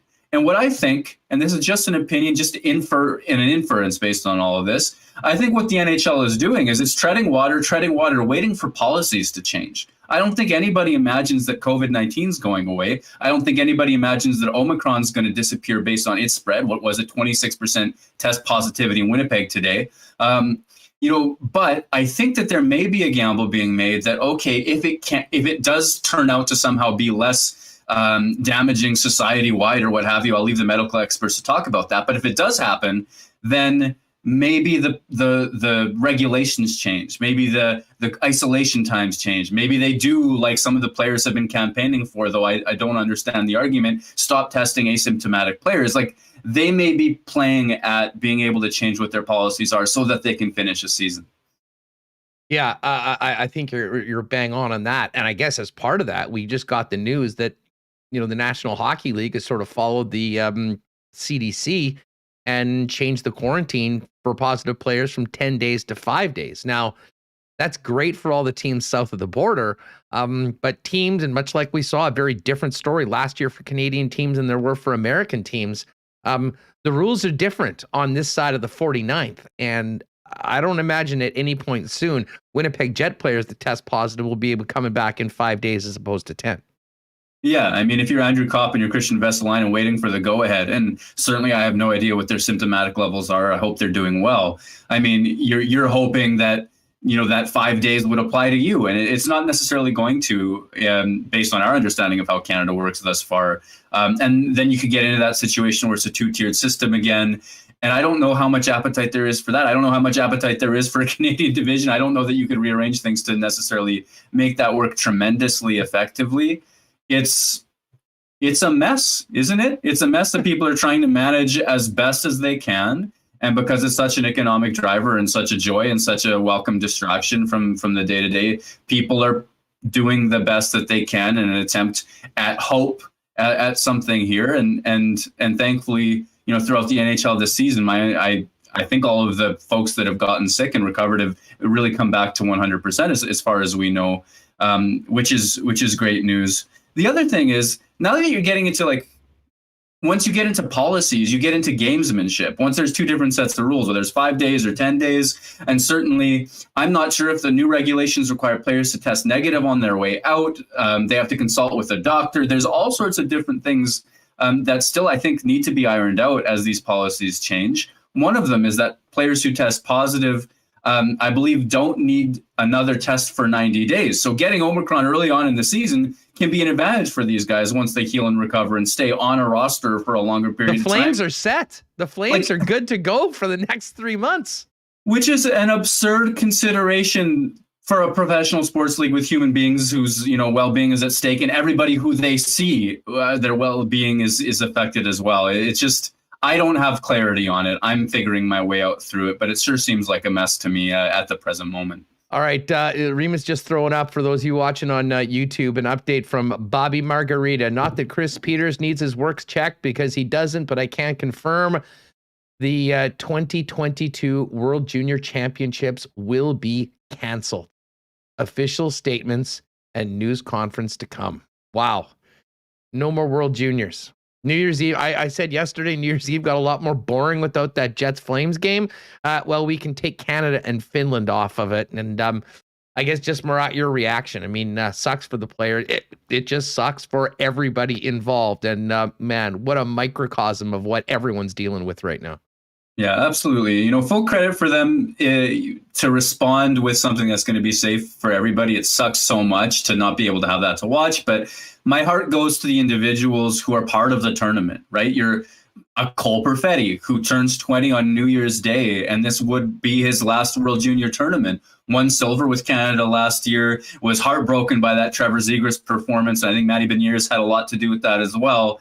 And now he and the other, I'm not sure what the age distribution is, but he in particular will never have an opportunity to try to avenge that silver and turn it into a gold. And there's going to be players like that on all of the teams that are affected, or, draft eligible players who are looking to make big cases for themselves. It's not the Connor Bedards I worry about in a situation like this. It's the individuals who for them, this would be a tournament with plenty at stake. And your heart just sort of goes out there. Like, I know Cole Perfetti had his family visiting, and, they were willing to not see each other out of a sense of health precaution, but be in the building and cheer on and things like that. And that just adds to the U18 women's, it adds to the Spengler Cup, it adds to so many different people who have, something major that brings them joy, that brings them opportunity, that is being impacted and taken away. So it's sadness is my hot take. No doubt about it. Murat of The Athletic with us here on Winnipeg Sports Talk. Just learning that the World Junior Hockey Championships will be canceled, as reported by Bob McKenzie, and Chris Peters originally reported they were meeting about this. Sounds like that is happening, and that is a real gut punch for everybody involved in the tournament, and I think Canadians across the country that were hoping to have some excellent best-on-best under-20 hockey to get them through over the course of the next little while. Murat, let's quickly pivot to the Jets for a couple minutes. Going into this road trip, the Flames game is out. They're going in. They're going to have to get ready to go on Sunday against the Vegas Golden Knights, because Vegas has been playing. They looked very good last night, thumping the Kings. And you've got now, I guess, a road trip that doesn't have the Flames, but you've got a big game against the Avalanche. You got a game against the Vegas. You got Arizona, who the Jets certainly 0-1-2. And then the uncertainty of games coming back with another bit of time off, with the home games that were scheduled on the 8th and 10th not taking place. I mean, how do you see things going in with the Jets that have been off since the 21st and that first win behind the bench for Dave Lowry? Yeah, it's an awkward rhythm at best. And as much as in the long term, I think that having this sort of extended camp situation where they're getting multiple practice days in and time to address systems, time to make tweaks, time to do whatever it is that Coach Dave Lowry wants to do with this team, Well, that is going to have long-term benefits, but to go from this practice situation into this intense road trip against teams that are playing, what I'm expecting is rust from the Winnipeg Jets, and then a scrambling to sort of stick to the system, stick to playing as hard as they can, stick to trying to find some chemistry, as probably that first period against Vegas or some lull in the middle of that is going to look pretty rough, even if they're playing well or even if they're playing the best that they can on that day. That's a tough way to get back into action against a very good team who will have less of that rust to show. No doubt about it. You know what, this is, you know, as I said, I'm just still sort of wrapping my head around the fact that we've gone from one game being put off to a couple more today to the cancellation of the event and all these other NHL games. And it just feels like we're right back in like March and April of 2020. And I just cannot believe it. Well, a good thing is we will have Jet games into the new year, at least on the road for the time being. And I do know that going into the new year, we'll have more great chats with you. And obviously, we'll love to check out your work at The Athletic. Any New Year's resolutions before we go, Murat? Have you thought much about New Year's Eve, other than the fact that everything closes at 10 p.m. and we probably will have nothing to do and now no hockey to watch, either in the net, either with the Jets or Team Canada? Oh my goodness! Way to put that all into perspective, us. I don't know. I have no idea what joy will come on New Year's Eve. But 2021, as difficult as it's been, has brought us lots of great chats. You know, I've loved every minute on this show. Thanks for having me. And we'll figure out a way to make 2022 all right as well. No, we certainly will. Listen, all the best to you, Haley, the family. You've been a huge part of this program through 2021 and can't wait to do it again with you in 2022. Be well, stay safe, my friend. We'll talk to you soon. You too. Bring it on. Great stuff. And check out Murat's latest piece with Cole Perfetti at The Athletic. Real fun read for Winnipeg Jet fans. All right, we are going to talk a little bit more about the passing of John Madden. I guess the one thing we can't count on, the NFL is playing. We got 2 weeks left in the regular season. Figured this would be a great time to bring in the Hacksaw. And we'll do that in just a second. But a big happy New Year to our friends at Little Brown Jug. Now, I just painted a pretty bleak picture of New Year's Eve, which, to be honest, is accurate.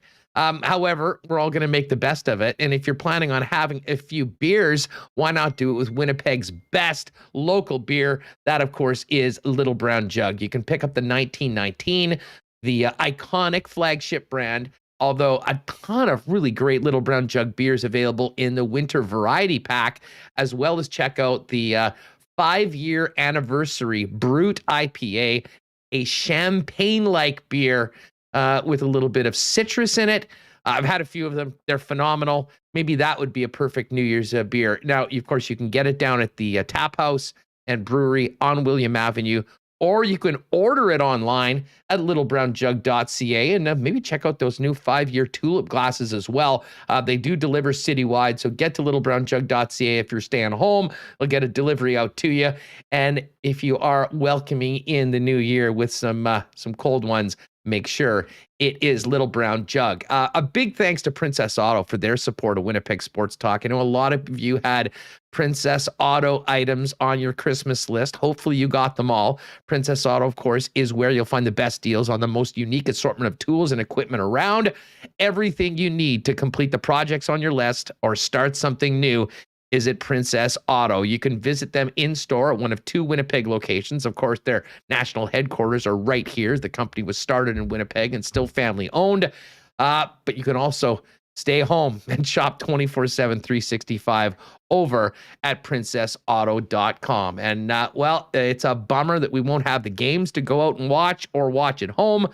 But we still do need to eat. And if you're looking to maybe spice up the dinner, you can always go to our friends at Boston Pizza, those amazing gourmet pizzas, Boston's wings. I don't know about the delivery on the ice cold schooners, but pretty much everything else on the menu ready to go at bostonpizza.com, or get out all restaurants and bars right now, 50% capacity, safely, socially distanced. Pop down to your local Boston Pizza to finish up 2021. All right, we'll have more reaction to the pending cancellation of the IIHF World Junior Hockey Championship coming up a little later on in the show. But let's welcome in a Winnipeg Sports Talk Hall of Famer, if there ever was, for a holiday visit from the man himself, Lee Hacksaw Hamilton. Hacksaw, best of the season to you. How are you been, my friend? Hustler, how are you? Thank you for the compliments. I mean, those are synonymous with the other word that I use on your show, just being filler. Uh, Doing well. I wish COVID would go away. We're wrapping up 2021, just like 2020. It's hard to believe we've been in this situation. You and I go back talking about it when it first started for 22 months. So we're getting through it. It's going to change. I think sports has really had an enormous challenge as to how to handle this medically. I think we were all scared 10 days ago about what Omni was going to be all about. And now I think we've come to the realization that at least those who've been vaccinated, just talking specifically about NFL, NBA, NHL players, that those who've been vaccinated, can get exposed, can have a positive test, but can be back within 5 days. So we're suppressing where we are, but there's still some scary things going forward because we got the NFL playoffs coming. And my biggest fear is we're going to have an outbreak on a team the week of a playoff game. It's going to really impact that team. And so the league is doing, I think, everything they can humanly do. The one thing they haven't done yet, and maybe they're going to do it in the next week to 10 days, is send everybody into a bubble, in a hotel bubble, for the final week of the regular season and then all the playoff games, because that's the only way I think you can prevent another explosive outburst. And, the Chargers, for example, here in Southern California, got 18 guys on their list. The Rams a week ago had 24.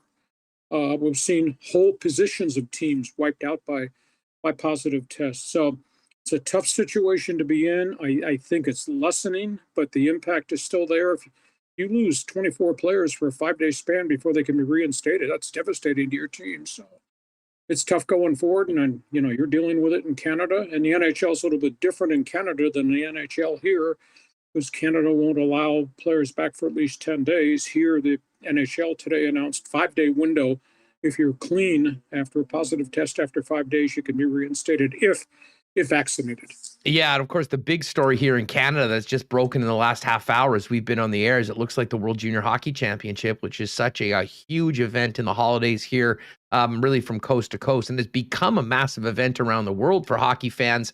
It looks like it's going to be canceled due to positive tests on 3 teams so far in the tournament, which is really sad. But back to the NFL and the change to 5 days, sort of in some ways funny, I guess. I don't know, maybe that's a poor choice of words.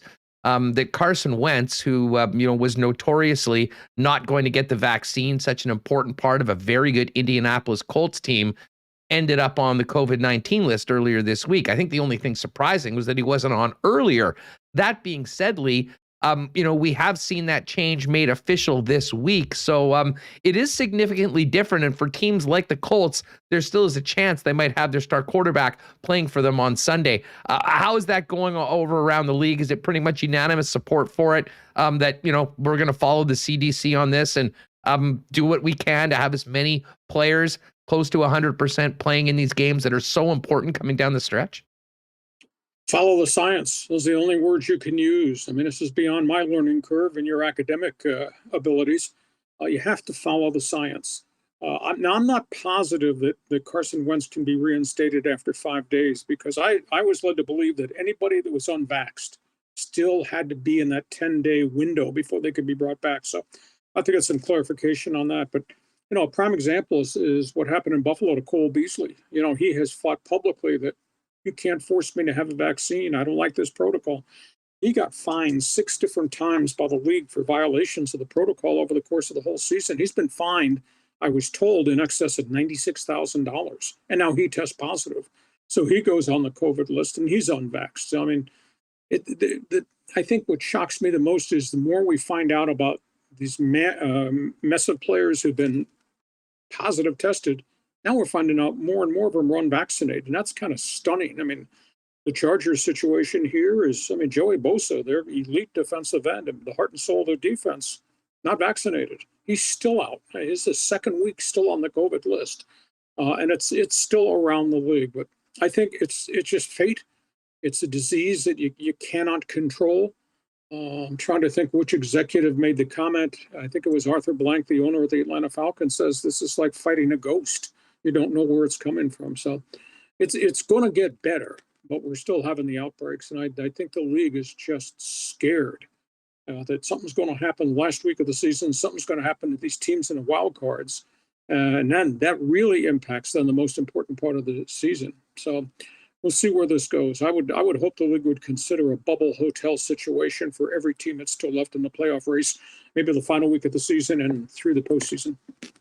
Lee, I wanted to ask you about the passing of John Madden before we go any further. I do want to talk about the upcoming weeks and the NFL playoff picture going in, but with you and your illustrious career working in the National Football League, I was thinking about you this morning. I imagine you probably crossed paths with Madden a few times. I mean, what was your thoughts first off when you heard the news that he'd passed, and what are your memories of John Madden, who was such a special individual to really 3 full generations of NFL fans?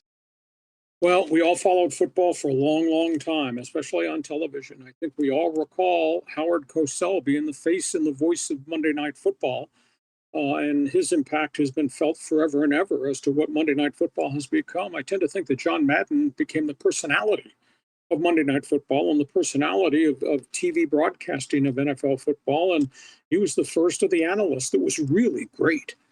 He was an every man's man. And I think that's the thing. The game is so complicated and it's so concise, and it's about technique and it's about matchups. And yet John Madden had the ability to talk to me and to talk to you and to talk to all your viewers in Winnipeg about the intricacies, but put it in simple man's language.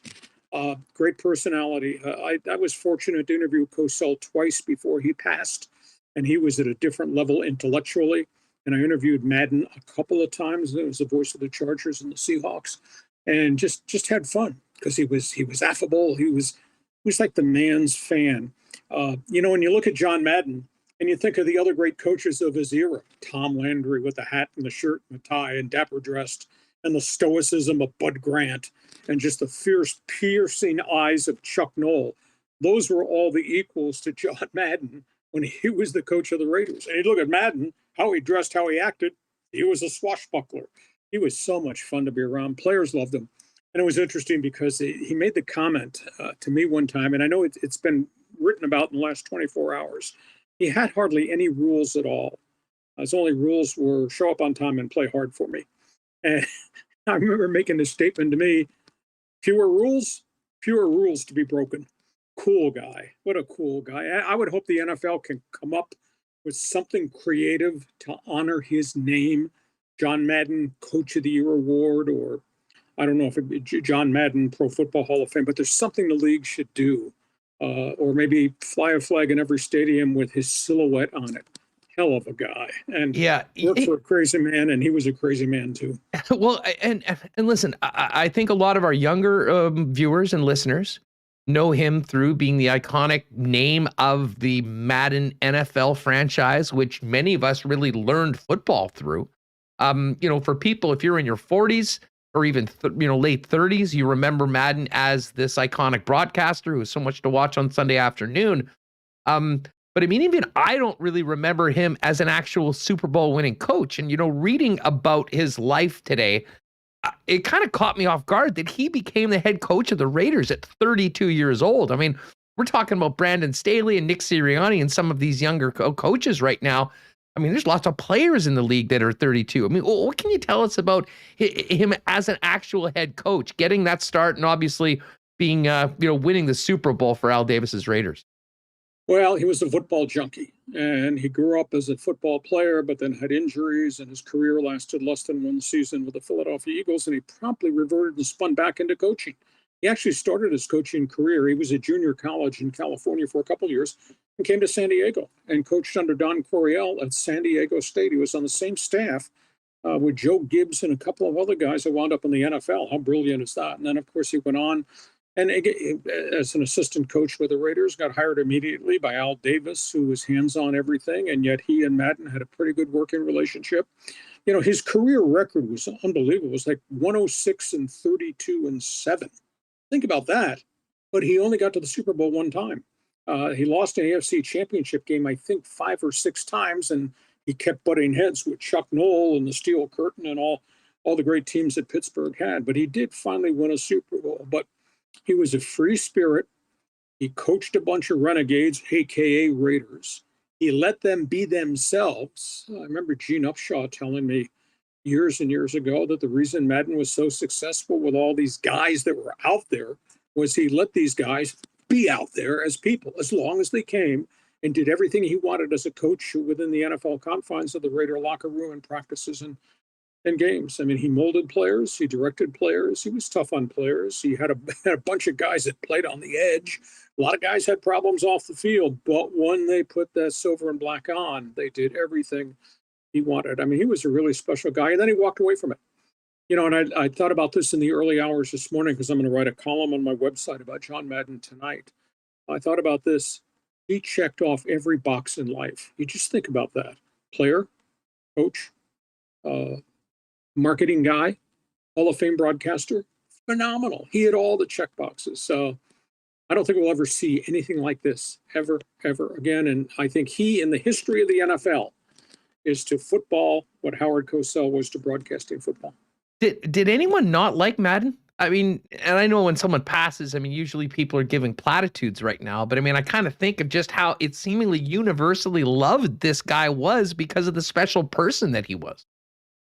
Well, I think there's a lot of issues in the rivalry with Pittsburgh, and I think there was one that wound up in a really ugly lawsuit about violent acts on the field. That's when Madden was a coach, and Al Davis was running everything, and Chuck Noll made the comment about we got to get the criminal element out of the National Football League. And he was making direct reference to everything that the Raiders did, from the owner to the general manager, to that coach, to the players on the field. But hey, his impact on the game was just spectacular. His impact on coaches, on his staffs, really, really special. So, like I say, I don't think we'll ever see a persona like this ever come this way again.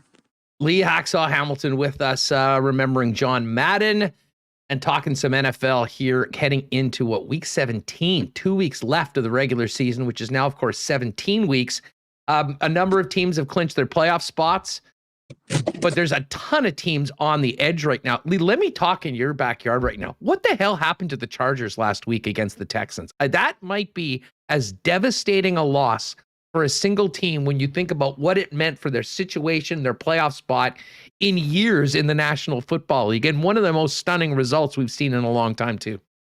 I just asked how that could ever happen. How you could allow a team that was 28th in offense, 32nd in defense to be so strong against you. And they were really out of sync. And COVID had a little bit to do with it. But Houston had a lot of guys on their COVID list, too. I think the Chargers had 14. They were out of the game this past Sunday, but still, football's football, and you still got the quarterback, Justin Herbert, and they lost their way. And I think all their flaws of the Chargers this season were exposed by Houston. Chargers can't stop anybody running the football. That's been a problem all year. Chargers special teams have been leaky. That's been a problem most of the year. Had a tough time, protecting Justin Herbert so he could get into a rhythm. And then the quarterback, the coach, Brandon Staley, lost his aggressiveness. And he's been going for fourth down on it all year. And they had the disaster a week ago against Kansas City where he failed 3 times. It cost him the game. So he had a couple of fourth downs against Houston, worst defense in the league.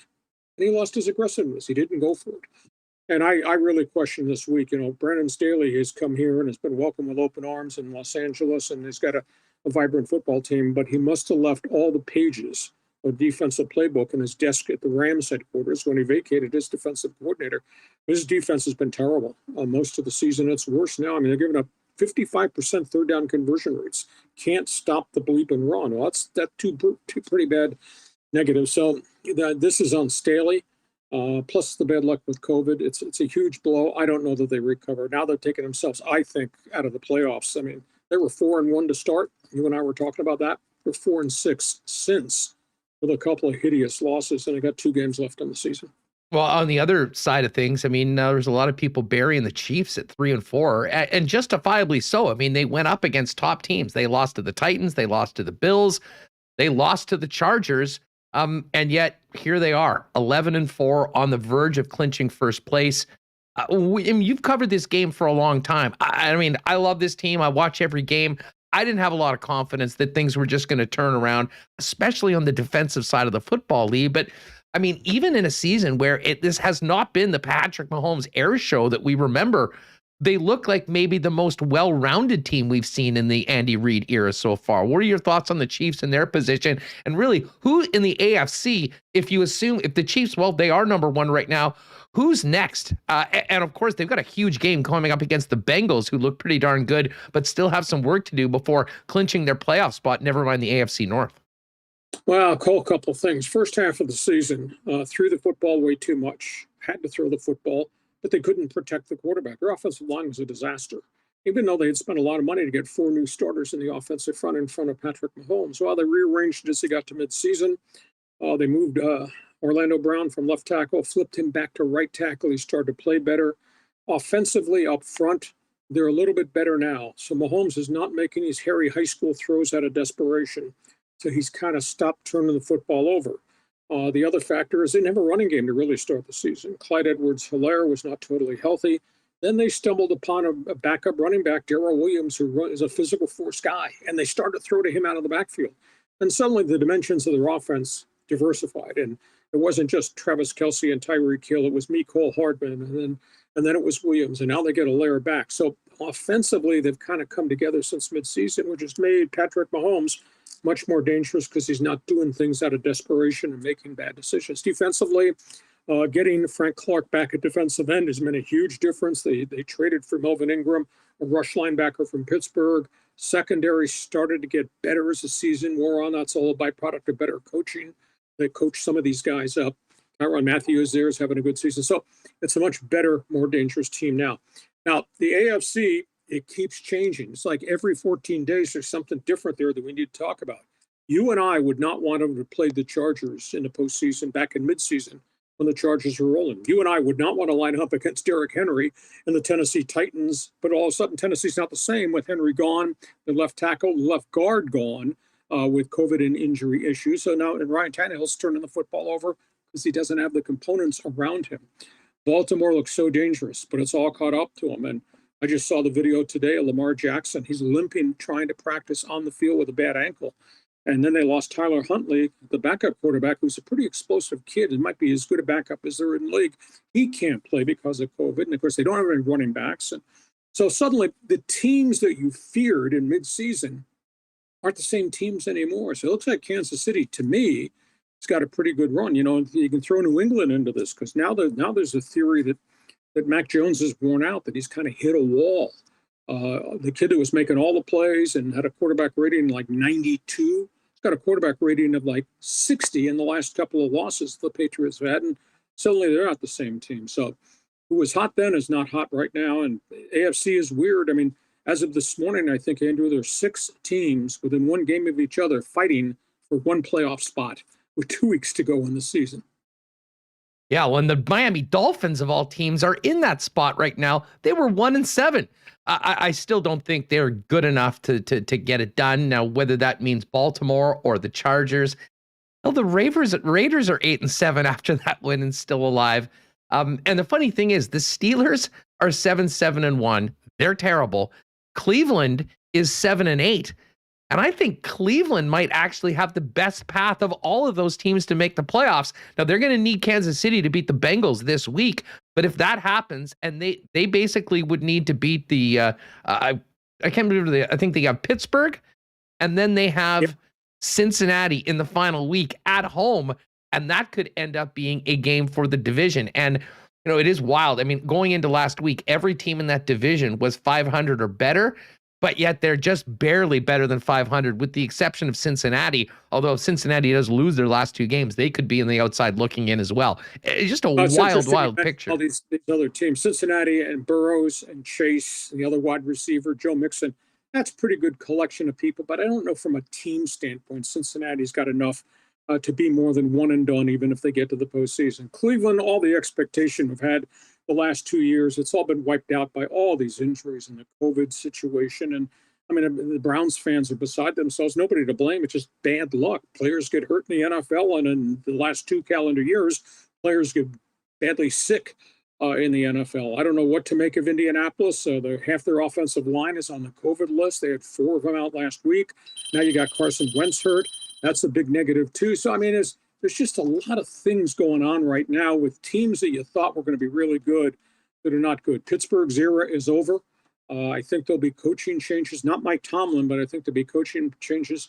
And they're going to have to evaluate what they did and what mistakes they made in the offensive front, because Roethlisberger can't do it by himself if the protection is as bad as it is. And TJ Watt can only do so much individually. So there's some pretty interesting storylines once we get to the end of the regular season about what's going to happen to some of these guys in the AFC. Well, the AFC is fascinating. I mean, only the Chiefs have clinched a playoff spot, and only the Jets, Texans, and Jags have been officially eliminated from the playoffs. It's a very different story here in the NFL and the NFC, Lee. So just before we go, we've got the Packers, Cowboys, Rams, Bucks, and Cardinals in. Cardinals sort of in free fall, but they, on account of their 10 wins, are in.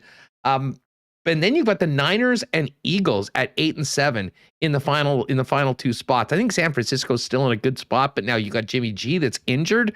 You wonder what he's going to be like.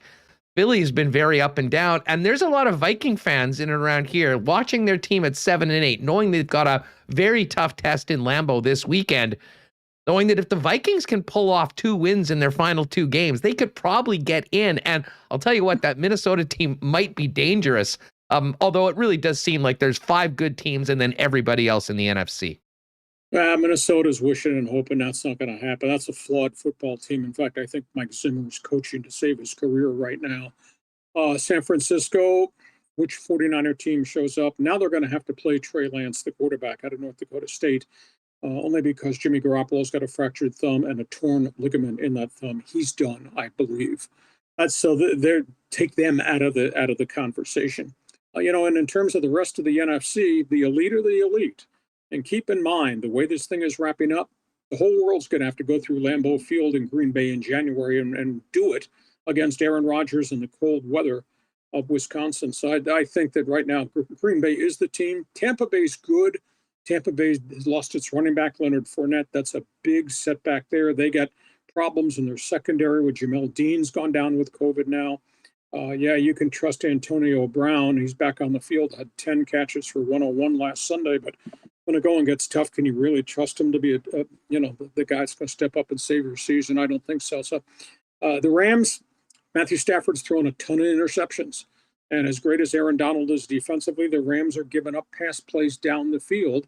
And the Rams got running back problems again. They just lost Darrell Henderson for the year. So Stafford could be the difference maker for the Rams. But the top 4 are the top 4 in the NFC, but at the end of the day, the whole world's got to go through Lambeau Field in Green Bay, I think, Andrew. And that's a wild card that Aaron Rodgers will pull out of his pocket and say, see, that's why we're number 1. Hey, we get the home field advantage. Lee, just on the way out, are the Cowboys, in your mind, the biggest threat to the Packers? Yeah, but again, everybody's got to go through Lambeau Field. And I think that's a big difference. If this sucker were to be played down in Dallas, I guess, the Cowboys could be a player. Cowboys are gifted offensively if they can keep everybody on the field. They've had a lot of injuries, a lot of COVID issues too. Defense has improved. Getting DeMarcus Lawrence back has made a big, big difference. So, hey, we got 2 weeks left. We got a lot of teams in the mix. It's going to be fun the next 2 weeks before we start talking about the postseason. If the NFL can get us to the postseason without this scary outbreak situation that could happen to somebody in the playoffs, and we could wake up on a Tuesday and a team could have 12 guys go on the COVID list, and I don't know how you practice and get ready for a playoff game. Yeah. The league wants to cancel games, postpone games, or push the schedule back. No doubt about it. It is, the NFL got it through last year. We hope they can continue doing it because that's pretty much all we've got right now in a few college football bowl games. Lee, best of the season to you. Happy New Year, my friend. Thanks for everything this year and can't wait to do this again in 2022. As we get to the playoffs, let's do it again. And by the way, everybody that's chatting in the chat message board here says that's a bad hoodie that you're wearing, and my hoodie's pretty good. Happy New Year, guys. Thanks for the opportunity. Be well. Hey, you're the best, Lee. Thanks so much. There he is. Follow him on Twitter at Hacksaw1090. Check out the website, LeeHacksawHamilton.com. A great final visit from Lee. We do have NFL stuff to talk about. Unfortunately, most of the other news around the sports world involves things being canceled, like the World Junior Hockey Championships. A big shout out to our friends Canadian Club, the official whiskey of the Blue Bombers, and the official spirit of Winnipeg Sports Talk. We mentioned having some Little Brown Jug available for you and any people at your homes on New Year's Eve.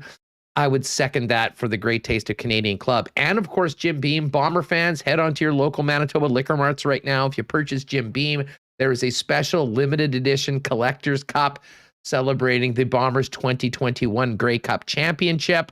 You might want to call your local liquor mart just to make sure they have it first, because they're not at all of them. There was only 20 stores that got them in the city. And of course, we will also be doing one more marble race in 2021. We've got a couple Winnipeg Sports Talk CC co-branded hoodies for you. And shout out to Mark Morissette, by the way, who won last week, popped by earlier today before the show to pick his up.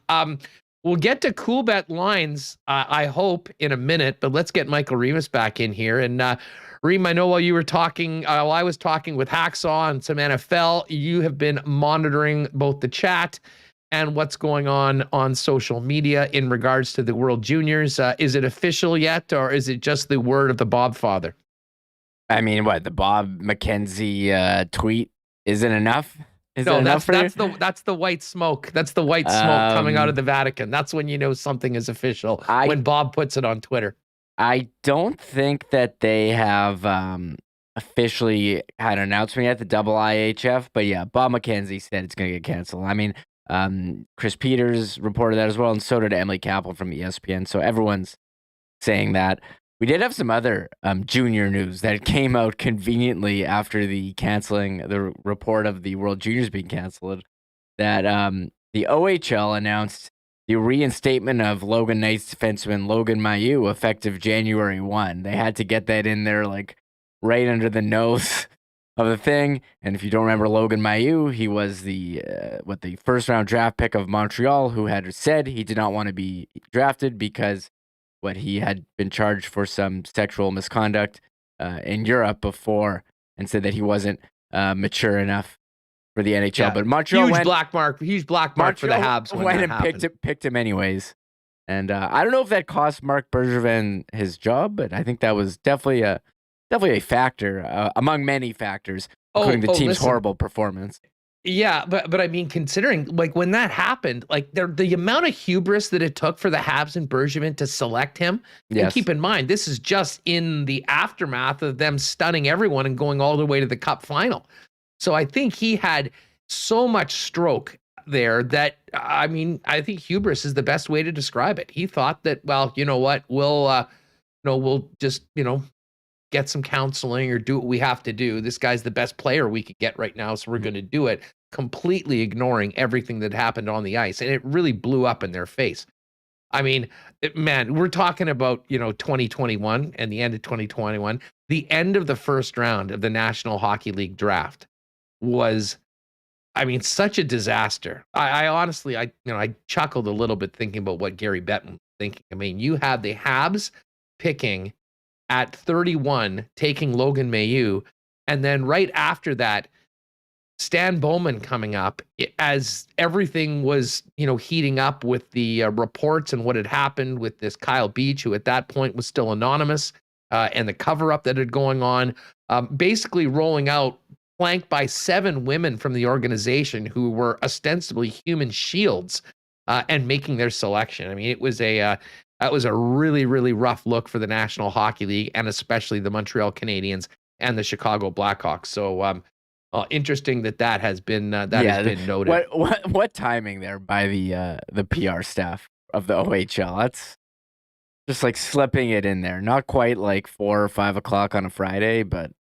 in the territory. I mean, listen, that'll be, I mean, at some point, I mean, the guy's not banned for life. And I mean, this was something that happened over there. I mean, they did step up and say, hey, you know what, this guy's not going to play here for the foreseeable future. And he missed half the season. I mean, I don't know what the right answer is as to when he's able to play, but you're exactly right. I mean, PR 101, this is the old Friday 4:30 news dump, if you will. But it's just a little different. The only junior hockey story that everyone's talking about is the cancellation of this event. Let's just quickly send out that press release, and in half an hour, it'll be official. The tournament will be canceled, and no one will be talking about this. Yeah, I don't know enough about what he's done, to prove that he's, eligible to be reinstated or what. But it's just interesting, the timing of that release. But yeah, World Juniors, I posted that in there, and I think there were some people who didn't know that the World Juniors was canceled. Incredibly disappointing, for everyone involved, all the athletes. I mean, the broadcasters, all the volunteers, everyone who's putting this thing together. Really unfortunate, and unfortunate we won't have hockey here to watch as well. But we enjoyed what we had. I mean, the lasting memory will be Canada put a whooping on Austria, Connor de Bedard. And someone was asking us, the real important thing is if you bet on the World Juniors, if you did bet on Cole Perfetti to lead the tournament in goals or points, I would think all those bets are voided and refunded. Everything is voided. There were some people asking, hey, if I bet Switzerland to beat the States yesterday in regulation, do I still get to cash my ticket? Do you get a, did you? No, you don't. No, it was a very forfeit. Clearly. It's official 1-0. If games are not played or forfeited, it's a push and everyone gets their money back. So, if you had that Perfetti plus 250, that's not happening. You'll get the money back. I mean, I think Dustin Nielsen and I get a bit of a mulligan, if you will, because we were all horny for Sebastian Cossa to potentially be the MVP of the tournament. He didn't even get a chance to play a game. I still don't understand why he wasn't dressed for the first game and, didn't get the start in game number 2. But anyways, that'll come back and we'll probably blow it on some bowl game that we have no idea what's going on in, but just want a little action and something to watch right now with everything seemingly being canceled. And speaking of New Year's Eve, everyone in chat, if you're with us right now, there's no Canada-Finland, there's no Jets-Flames. You're not going out to any sort of a party or gathering with a number of people. You're certainly not going to be in a bar past 10 p.m. What the hell are you doing on New Year's Eve? I got a funny text during the program from one of my buddies. It just said F and then waited and said, well, the Miley Cyrus New Year's special is going to be huge. Is that what it's come to, Remis?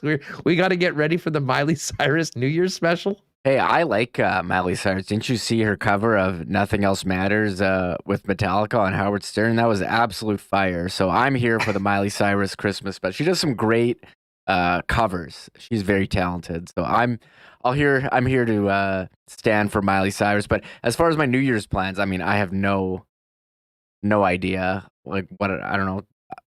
Same thing I do on a regular night, I guess. Like sit here and play PlayStation. Like what am I, watch a movie? I don't know.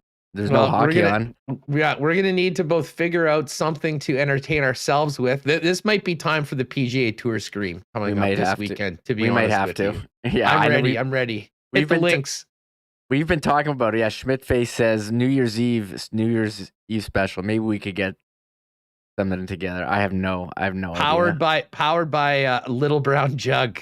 Get into a fun late night boozy online golf stream. I could be in for that. Speaking of New Year's Eve, though, I'm joking about the new Miley Cyrus. I won't be watching that. What I will be watching is the 2 huge college football playoff games. This actually will be good. Even if you haven't paid attention all year long, these will be 2 really, really good football games. 2:30 is Cincinnati Bearcats taking on the Alabama Crimson Tide. Cincinnati is the 4 seed of the top 4, and they are 13.5-point underdogs to Bama. And then the game that I think most people are really interested in, Georgia, who had been number 1 all year before losing to Bama, they're 7.5-point favorites against Jim Harbaugh's Michigan Wolverines, who finally beat Ohio State this year, who finally got to the college football playoff, and I think will maybe be a sentimental choice from a lot of people that maybe just don't want to see the SEC win again. There are a couple games today. Maryland and Virginia are going at it right now. A little later on this afternoon, Iowa State taking on Clemson, who normally is in that college football playoff. And then tonight, 8 p.m., it's the Oklahoma Ducks and the Oregon Ducks and the Oklahoma Sooners. 7-point favorites. 4 more games tomorrow as well. You can get all the odds at coolbet.com.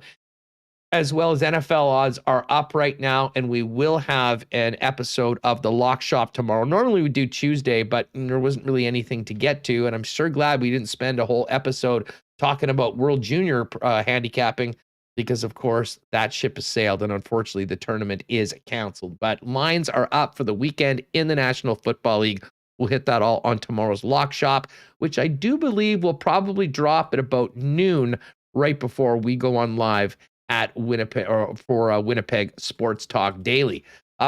Good news is going forward, Remo, we will have a lot of time to talk about, well, the year in sports, the year in Winnipeg sports, with some great stories, including the Bombers winning the Grey Cup. And I am very excited to let our listeners know that tomorrow we'll reminisce a little bit about that Grey Cup, going back to back with Bomber star running back Andrew Harris tomorrow on the program. So fun times to finish it up, talking about some of the good things that have happened as opposed to everything that's happening right now. Can't wait to have Andrew Harris on the program, and that'll be, for those of you watching live, our first guest tomorrow around 1:20. And we will look to have Jeff Hamilton, and hopefully, if he's feeling up to it, our pal Kenny Weeb, who's battling the virus himself, but I talked to him on text yesterday, is feeling better. Hope to have him on Friday as well as we head into the new year. Yeah, that's awesome. And yeah, we will have some marbles. Maybe we could do trivia. Seemed to be a hit last week. Maybe we could do one. We'll yeah, see, 2021 trivia. I think that's a great idea. We'll both get some questions ready. And I do actually still have a couple of those sweet. We do have another one of those toques, so we can use one of those for a prize when we do it. Yeah, and yeah, that's awesome to hear Andrew Harris coming on tomorrow, talk about the Grey Cup. Give us some positive news here, not about games being canceled. So I'm excited to hear from his perspective. I mean, we're only a couple of weeks removed. What an incredible comeback it was for the Bombers. And Kenny's water bottle. Yes. Kenny's water bottle. On New Year's Eve, I'd watch a live stream of us watching sports. That's just about where we're at. I mean, well, we've been talking about, I've been saying we need to do a stream of us just playing PGA Tour and just talking sports. Like, let's just do that. People want to bet on it. People can take lines.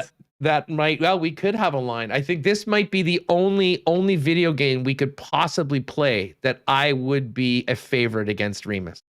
Just about everything else, I think I'd be an underdog. Although I think I could take you in Madden. I haven't played Madden in a long time. So it's definitely possible. Could be it. Although if we played NHL, the line would probably be something resembling Canada-Austria yesterday from the World Junior Hockey Championships. Yeah. By the way, folks, if you want a good laugh, head over to Twitch and check out. There's a page that we put together that's been switched over to Winnipeg Sports Talk, and there's 2 videos on it of Remis and I playing current rosters on NHL 94 back at the old station. I can't remember what we were doing, but we somehow filmed it and taped it. I got a great goal by Eric Holla. That was my highlight. And then there's Remis scoring twice on me in like 30 seconds as well. So those clips are up there if you'd like to enjoy that. Just the beginning of the content I think we're going to have to generate right now, because it does seem like it's going to be a few dark days for hockey fans in particular here in Winnipeg and north of the border. And let's just look forward to, I guess, the new year in January 2nd, when the Jets are going to be playing a game, that of course in Vegas, and 2 more games next week on the road that we will be talking all about, Arizona and the Colorado Avalanche, before a dark weekend with games scheduled for here. But again, we'll be getting into week 17 or week 18 of the NFL season. And then we do have an extra week of NFL, because the extra week in the season is going to push the Super Bowl back a year. So anyways, we'll just get by. But yeah, we will probably have to drop a stream sometime soon on the YouTube channel, which is a great reason to make sure you're subscribed and hit that notification, because, we'll probably do a tweet, hey, we're going to do this.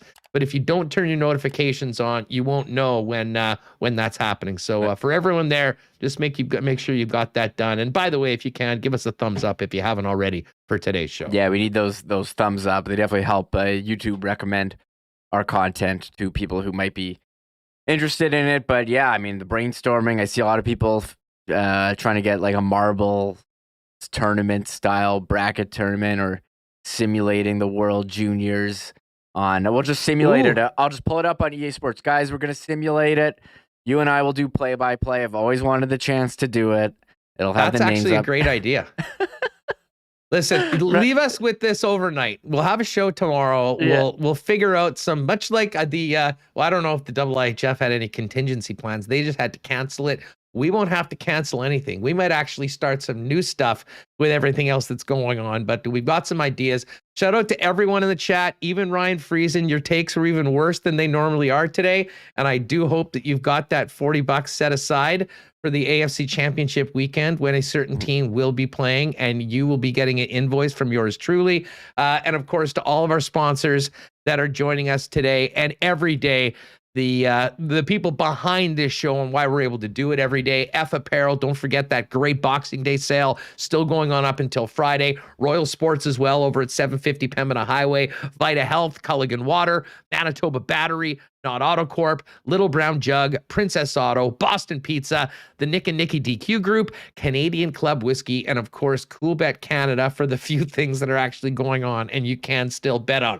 Lock Shop tomorrow around noon. Winnipeg Sports Talk at 1. We'll look forward to seeing you then, everybody. Stay home, stay warm, stay safe, and thanks for joining us on WST. Yeah, before we go, just a quick shout out to John Burns for the super chat. Missed that one. So thank you, John. John, thanks so much. We appreciate it. And thanks to everyone. We've had a few really nice super chats going into Christmas. That was unbelievable. But John, thanks so much. And I know Free Oleg got in there on that. So we'll give another shout out to Free Oleg. The most notorious commenter, started on WST, but now often in the chat room and getting a lot of shouts out from our guy, Rod Peterson. I don't think he has any idea who Oleg is or what's behind that, but I laugh every single time I see Free Oleg on the RP show. Folks, have a great night. Get those cars plugged in. We'll see you tomorrow on WST.